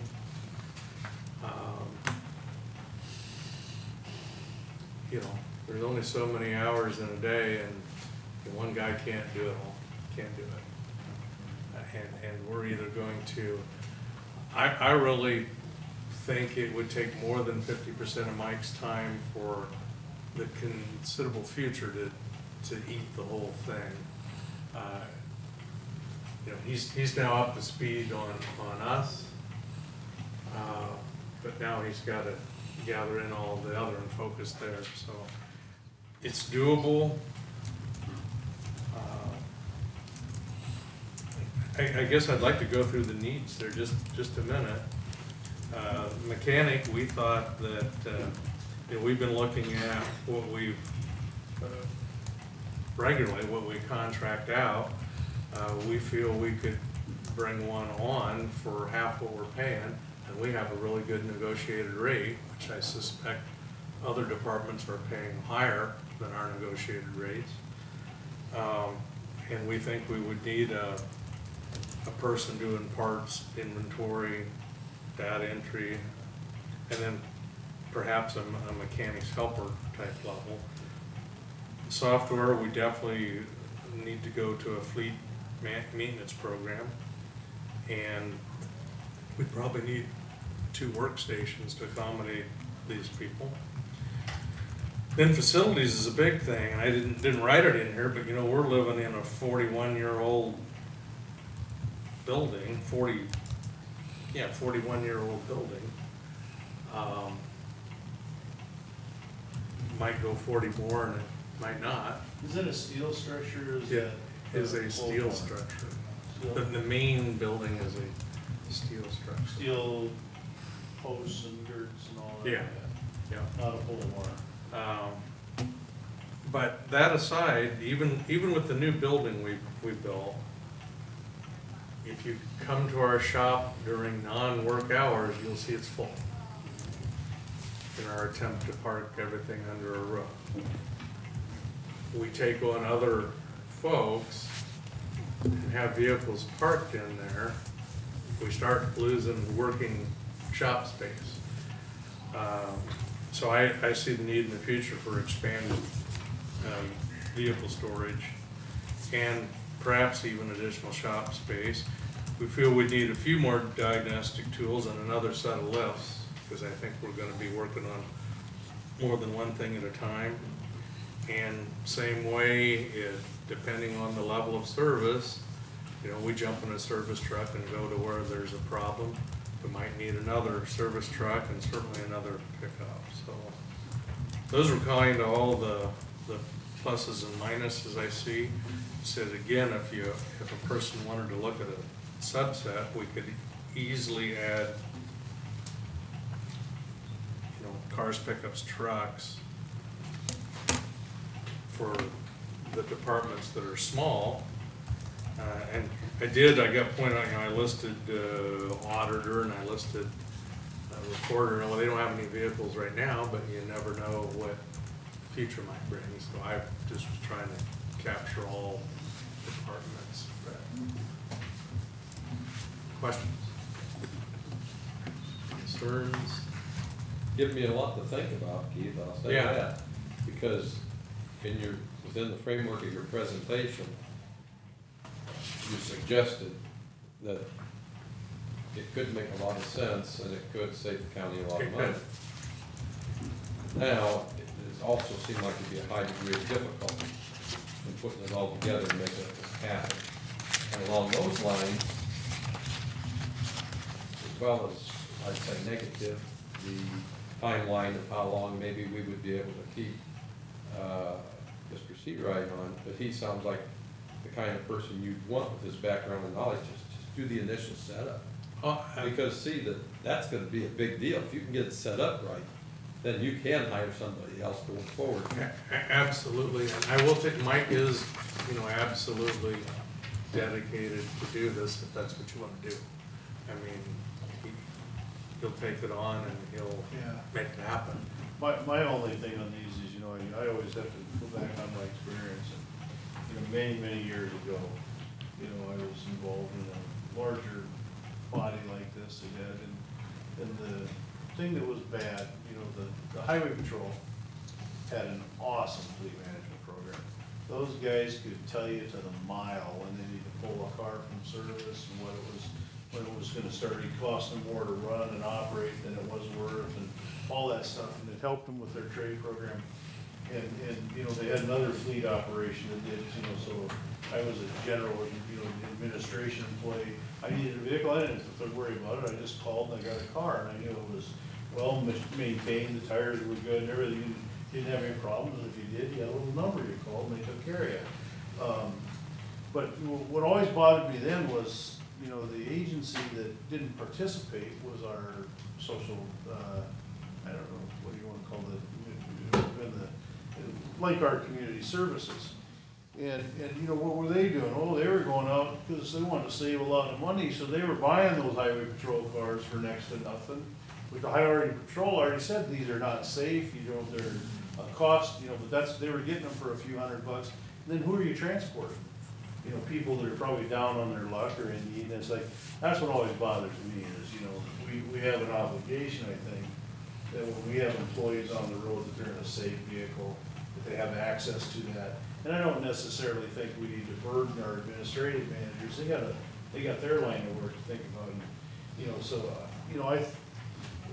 Keith already said, you had what, 50 and another 40, you got 80 plus you got a couple hundred vehicles, right? Yes. We're talking about a couple hundred vehicles. That's a lot to keep track of. And do we know the condition of every one of them? We should. We're putting people in them.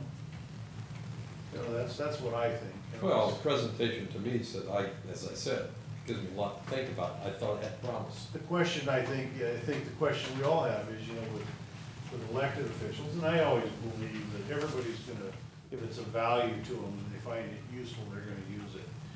Is the county attorney interested in his vehicles being managed? Is conservation, would they find value in that? Would the sheriff? Because they kind of run their own world. And maybe it's just a tool of software that does it, or maybe you have a garage that you manage. I'm not a big fan of necessarily having a garage, but then again, we have a certain amount of work that has to be done timely. Yeah, it might make sense. Look at the amount of work. It probably makes sense that we have some limited capability. Yeah, we've been talking about this now for a little bit, so has either you, Keith, or Nancy, has anybody had any feedback, anybody make any comments that might be affected if we do something like this? Opinions? I've only had feedback like zoning's next to us, and of course they would be more than happy to have us manage their vehicles for them.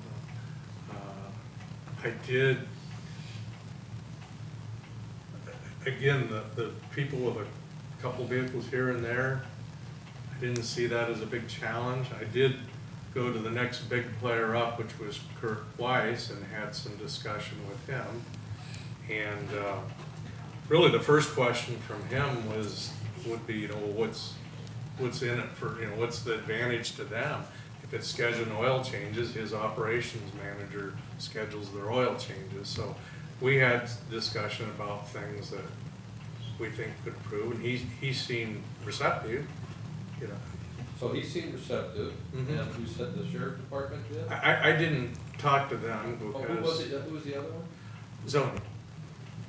Zoning, where there's just two vehicles there at the moment.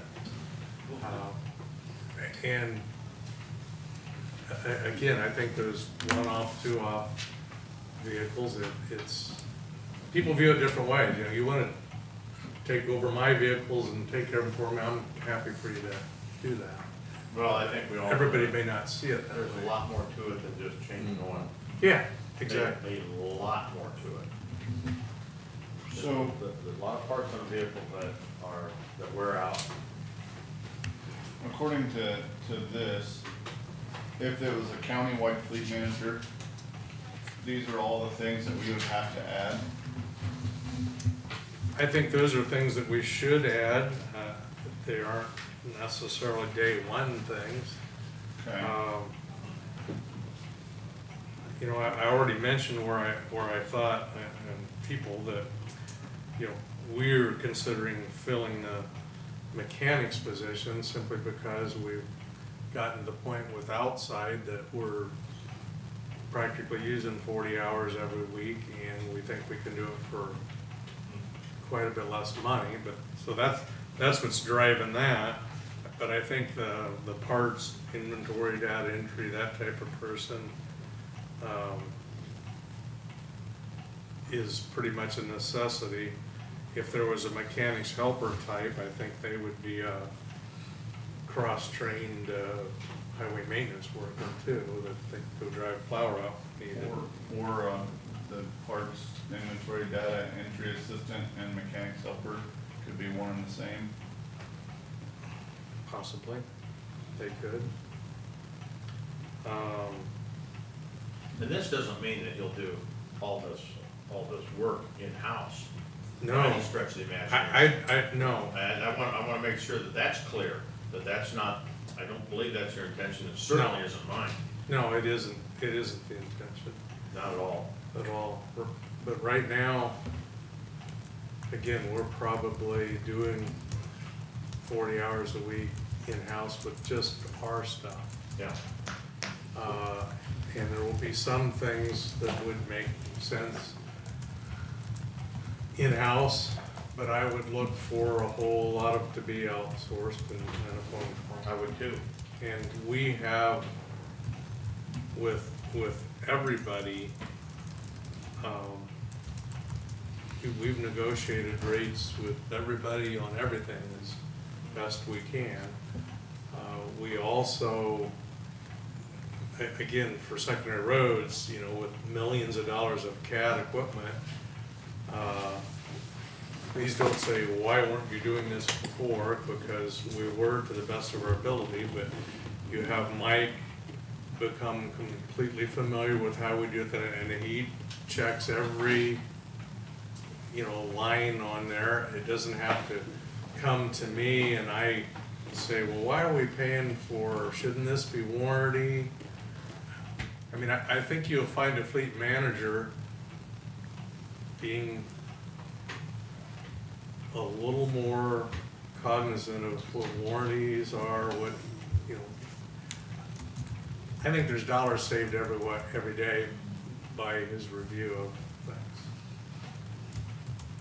It seems to me that the priorities in establishing whatever we do establish, if we establish something, should be, obviously saving money, providing for safe vehicles, and generally making folks' life easier, easy operational management and the like. So what this tells me is that it tells me what we don't know. And because, obviously you can't use preliminary, you can't put estimate the dollar signs to this yet, and may never be able to completely, but, you know, things I'd like to know are, you know, what are the usage amounts of these various departments? You know, they have vehicles, do they need them?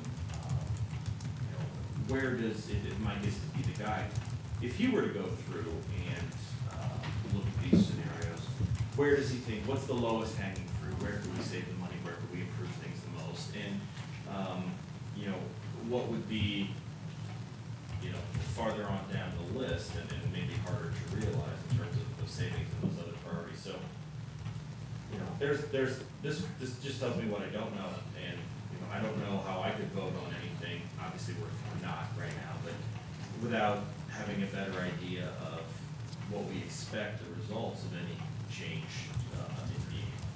And, you know, with these additional needs, where the cost would come from, where would we realize at least equal, if not improved savings?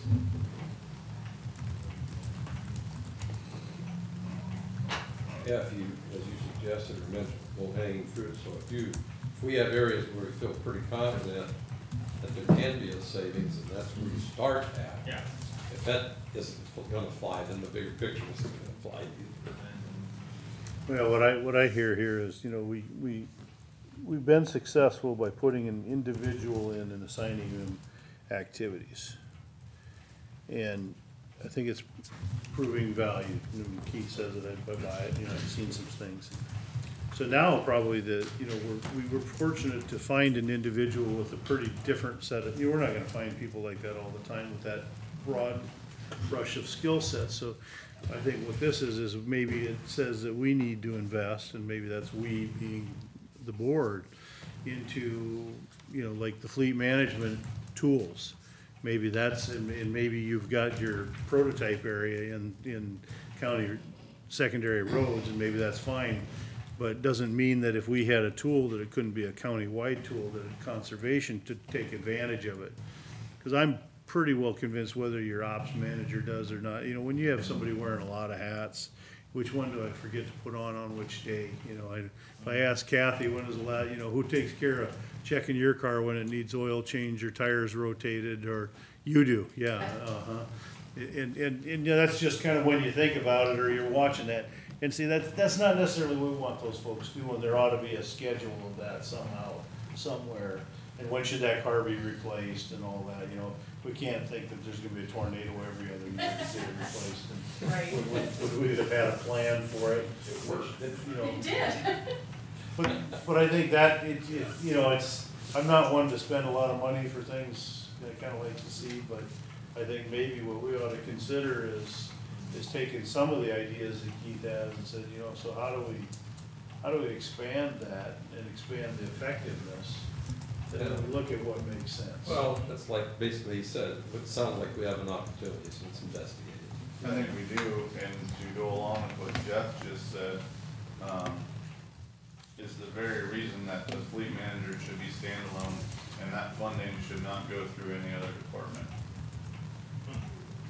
Then maybe the board funds that position. The board funds that decision, the fleet manager answers to the board just like any other department head.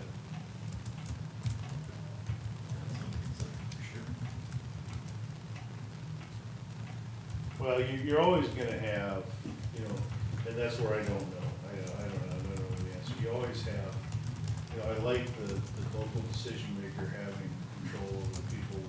You know, there's some accountability there. You know, I think about like Kurt's case where he's got 40 vehicles. That's a lot of effort. And a lot of his vehicles, he's got tractors and mowers and bushwhackers and those things. Anybody that runs that stuff know they're high maintenance items because you got stuff breaking every day. And so I doubt that it's probably a one. I don't disagree with Keith's assessment, but how does that look? I don't know. What's the next step? How do you get there?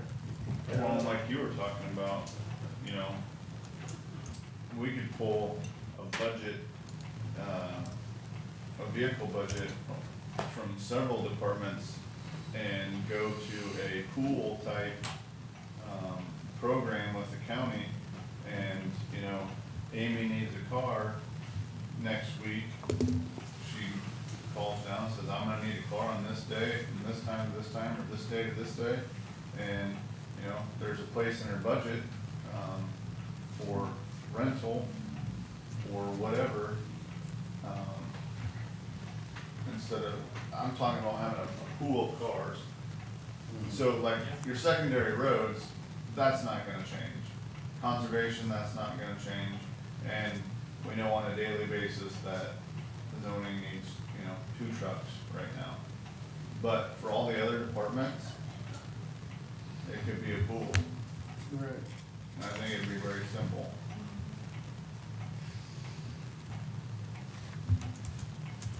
You know, I could think of a lot of situations, you know, Bill may have to run 20 computers out to set up a voting station now, you know, rather than have to use his personal vehicle, you know, should there be something that the county has that he could get access to that others might have? You know, do we have a van, or do we, I mean, those are all things that I think we'd look for guidance for somebody like this that was looking at the needs and stuff out there, because I'm sure we have employees that are using personal vehicles in a lot of cases where maybe that's not, maybe they shouldn't have to. I don't know, I think more questions, now you gave me more questions than Well, I answered. you know, I did avoid citing in here, but we did look at what other counties were doing and had done. This is where we came up with our recommendations. You know, Scott County started with a fleet manager serving 2 masters, and they've abandoned that, and the fleet manager resides in secondary roads and works for secondary roads. And yet, you know, I frankly, after my visit there, I asked Mike to feedback that the county engineer was impressed. I think the lady there is doing a very fine job. It's different than our job. She doesn't purchase, she doesn't take care of buildings. To me, grounds maintenance isn't the fleet manager's job. Yeah, but it's like any other job, when you have a small organization, You gotta wear extra hats. everybody's got Yeah. their hats, and you gotta find who has the competency and capability to wear that hat on that given day. Ideal world, absolutely, but maybe your only option. But maybe that's, you know, I don't know. I've often wondered, you know, I'll say it publicly here, you know, why is it that the county engineer in secondary roads has to pay for their buildings? We don't make the treasurer pay for a building, we don't charge them for office space, we don't charge the auditor, we don't charge community services. So why are we taking our secondary roads and they're providing theirs? I don't know, maybe the county, maybe that should be a part of our administrative budget, like everybody else, I mean, I don't know. My guess, the answer to that is, that's what we've always done. That's the way we've always done it. It's not good enough. That is the answer. Not always the best. You know, so he had to paint his building, well. Yeah, I just think If you about think that. about it, it really doesn't make much sense. Doesn't make a lot of sense to me. You know, he really want them thinking about roads. Right. So we want to think about. Well, the money we do spend on facilities, we don't spend on Roads. actual roads and bridges. Right. Might have something to do with the funding sources, guys, when they start It does. out into book work, okay? Oh, I know, yeah, I'm sure it is. But all things to think about. Yeah, you give us plenty to think about. He did book work. All right. Well, I don't think we know any more today. I think, thanks for the, Yeah, nice appreciate job. all the effort. Keith, you always make us think hard, so that's good. So where do you want to go with this? You guys just want to mull it over for a while? Do you want to Well, schedule? it's gonna take a little thought time. Yeah, and Keith I could easily see you coming back with some additional thoughts and ideas as you guys think about it out there too. Well, particularly too, though, if you feedback your questions, and I heard some of Nathan's comments there, so we'll work on that. Well, one of the questions is, you know, could you, if you said you wanted to move to a fleet, you know, what would maybe a path to it be? I think that's really what we're talking about.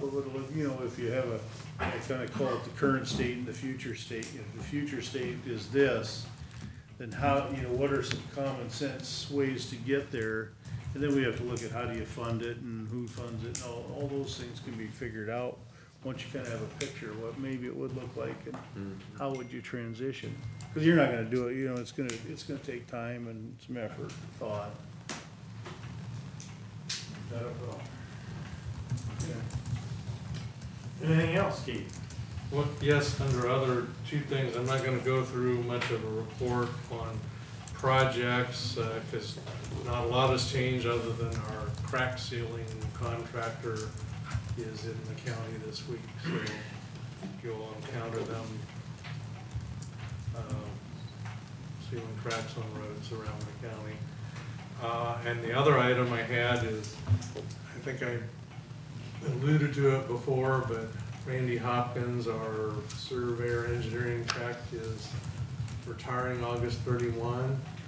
And we also have a rather unique skill set there, 36 years, that will be difficult to replace, and mainly want to get your blessing to look at a range of skill levels there, because engineering technicians are just becoming extremely rare animals. You know, and I think we might have to look at an engineer type, but we'd like to kind of look in that wide range to even find anybody, and or we're probably going to be even more hurting next spring when the work really cranks up, because we won't have anybody. It's going to be very difficult. Getting recommendations. No harm in looking. Right. Yeah, and I think that if you don't ever, you know, I would love to see kind of a, you know, if there's an opportunity, and I don't know what Randy does, but if there's a career pathing here to where, you know, we could have a, you know, maybe you could get an engineer and they could get some experience and do things like that. You're not gonna be able to solve, you know, help them all, but at least, you know, we ought to be able to kind of grow our own, so to speak, at some point in life, and we need to think to make sure we have the positions available to do that.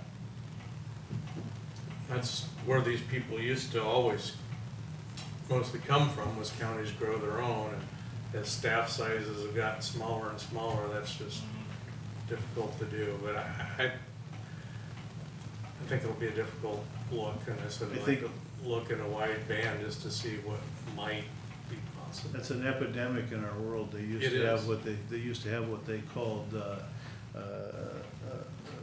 you know, apprenticeships. You know, that most corporations funded those type of positions at whatever level, and you know, now you have hundreds of people in an age group. When we essentially eliminated those for probably 15, 20 years in our economy, and now we're gonna pay the price, I think. Because we have a lot of organizations that are faced this. They've got 55 to 65-year-old people leaving the workforce with technical skills that are gonna be difficult to replace. I said when we looked last year, you know, we had, for instance, Snyder and Associates in Ankeny fully funding the school for 2 people and giving them a job in the summer, and just, you know, you got a job when you get out. We can't compete with that. And, you know, probably 50 job offers for 10 people. That's what's coming out of the technical schools. So, again, anywhere, I'd love we could get one of those people and train them. That's wishful thinking. Love that we could get a good tech from another county, like once upon a time when we got Dennis. We probably won't get that lucky again ever. But you know, it's kind of the right place and being in the right place at the right time, and being lucky. You know, Brian, our young engineer, we stole over from Washington County, so Yeah, it's just looking for permission to look in that wide range. We wouldn't, you know, we think somebody's at this spot and would come back to you and say, hey, this is where we definitely need to look. I think it makes perfect sense. Okay. That's all I have. All right, thanks, Keith. Thank you, Keith. Number 10, items from the county auditor, Leslie Soul. The first is discussion of possible action regarding replacement of a local option sales and service tax question for the city of Stockton on the November 6, 2018 general election. The City of Muscatine, on behalf of the City of Stockton, has requested that you place that on the general election ballot. This is just this would not in no way affect any other entity in what they passed in March. It's strictly for the City of Stockton. That would only be on those ballots in It would Stockton. only be on the Stockton ballots to give them a second opportunity to vote on this. What? Yes, you are required, so it's pretty much a, I will move approval. thank you. Second. I've got a motion by Nathan. I think you have a motion in there. Okay. All in favor? Aye. Opposed? Motion passes. B is discussion of possible action authorizing the auditor to purchase 22 precinct Atlas replacement laptops and upgrade 32 precinct Atlas laptops to Windows 10 at a total cost of $13,412.48. This, I put a memo in your packet to try to explain some of the background on this. We were not originally going to start a 3-year rotation of laptops this year. I was planning it to start in next year's budget. But recent developments in the election security, which is going kind of nationwide right now, and the recent changes with some legislation that kind of occurred overnight in the spring, which was after our budget time, is making it difficult for us to meet the security requirements with all of our Windows 7 laptops. And so Bill and I have been talking. I will say, let me tell you that I've kind of turned over to Bill kind of management of my laptops and the security of them and getting things updated on them, pushing things out to them. It's become probably a little over my head as far as I got through the encryption initially for the primary with Bill's help, and that took me a few weeks. The problem with Windows 7 is encryption isn't easy, and so if we, in order to maintain our security and all that, we're talking about possibly wiping our hard drives and all that and pushing back out to them before every election.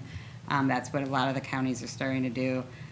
In all that, it would be much easier to do that through Windows 10, or I might end up having to re-encrypt my Windows 7, spending a few weeks every time to do that before every election. And that, coupled with the fact that they want the most current Windows securities, which will come out just a few weeks before the election every time, means we're on a real late time frame for trying to get everything done. But Bill's got a kind of a handle on how we can get that done. But part of this was to upgrade.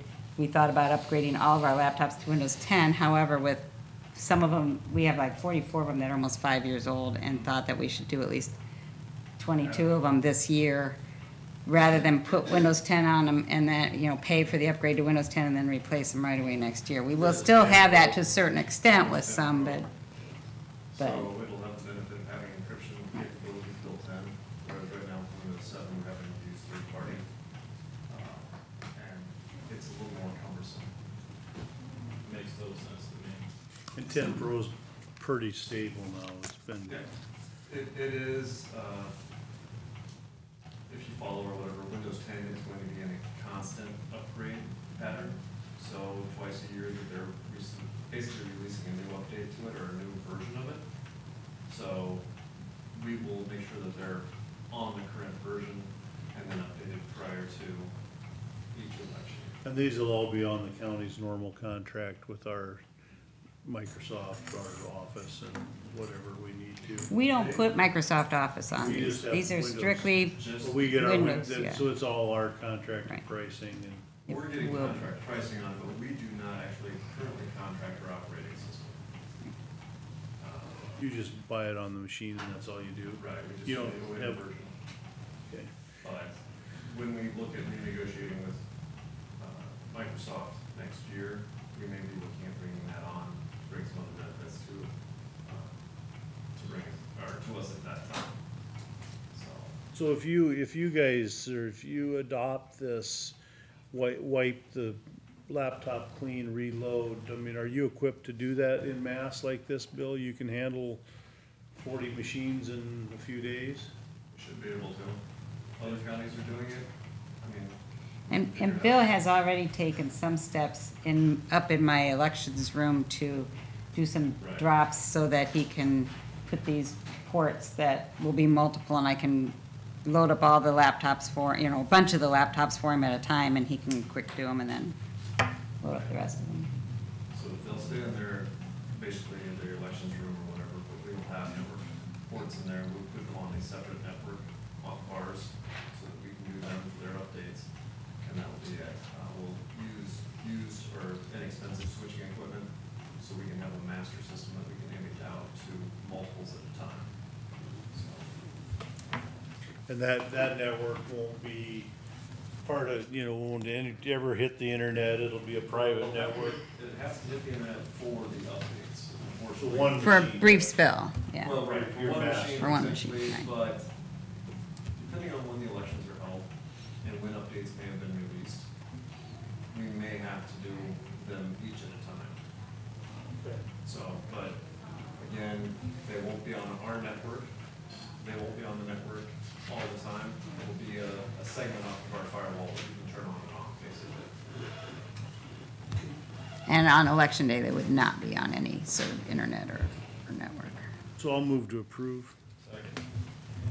I've got a motion by Jeff, second by Nathan, all in favor? Aye. Opposed? Motion passes. Again, I appreciate all you do to plan for this stuff, Leslie, it's always good to see. I appreciate all the help. Working out ahead. And I appreciate all the help I'm getting out of Bill on this. He and I have been to some cybersecurity meeting, and that kind of was a real eye-opener, and I think he started to understand why I needed his help now, because it's like, I'm not an IT person. I know just enough to be dangerous, probably. Do you anticipate needing a budget amendment for all of this? Possibly, yes. This is not in the budget, but Sherry has assured me that the general supplemental fund balance is at about 50% after the end of the year, and there should be plenty of money to cover this. But yes, I will probably need a budget amendment for this. C is discussion and possible action to approve a renewal application for a Class C beer and Sunday sales permit for Casey's Marketing Company, DBA Casey's General Store, number 2472, 1334 Highway 22, Nichols, Iowa. So moved. Motion by Bob, second by Matt, all in favor? Aye. Opposed, motion passes. 11, action to approve a revised Muscatine County Treasurer's semi-annual report for the period January 1, 2018 to June 30th, 2018 for publication. I just wanted to come back, I guess. Last week I was here to get the initial approval of the semi-annual report, and as we discussed, there was some adjustments that had to be made because of the conversion, and I had to go back through a training period. And this is the semi-annual report, and the grayed out columns are all the adjustment columns because of all the things, but the one that I put in your packet today, it looks different than the one that you approved. The column totals are all the same, but I did have to disclose that. I think it says net change adjusting, because if somebody was to take the totals, add the revenues, subtract the expenditures, it wouldn't have came out to the cash balance because of the adjustments that were made. And I didn't want to think anybody that I was doing fuzzy math or anything, but that was the best way. I talked to Sherry, that was the best way we decided to disclose it, so I just wanted you to reapprove it so I can publish it the way it appears. Second. I've got a motion and a second, all in favor? Aye. Opposed? Motion passes. Thank you so much, Yep. appreciate it. 12, discussion and possible action to approve the minutes of July 30, 2018 regular meeting. So move. Motion by Jeff, second by Matt, all in favor? Aye. Opposed? Motion passes. correspondence. Bob, do you have anything? Correspondence, I had, I got contact from an individual on the 180th, still having trouble with their roads out in that area. Travels them all the time, a lot of washboarding, and I talked with them regarding the issue of the dry weather, and they weren't really happy with what I had to say. So they found some other things to complain about. And I'm gonna take all these up with Keith regarding the roads. So that'll be taken care of. Number 2 is, I had a question regarding the tree that went down in the storm along the municipal golf course and 180th about removal.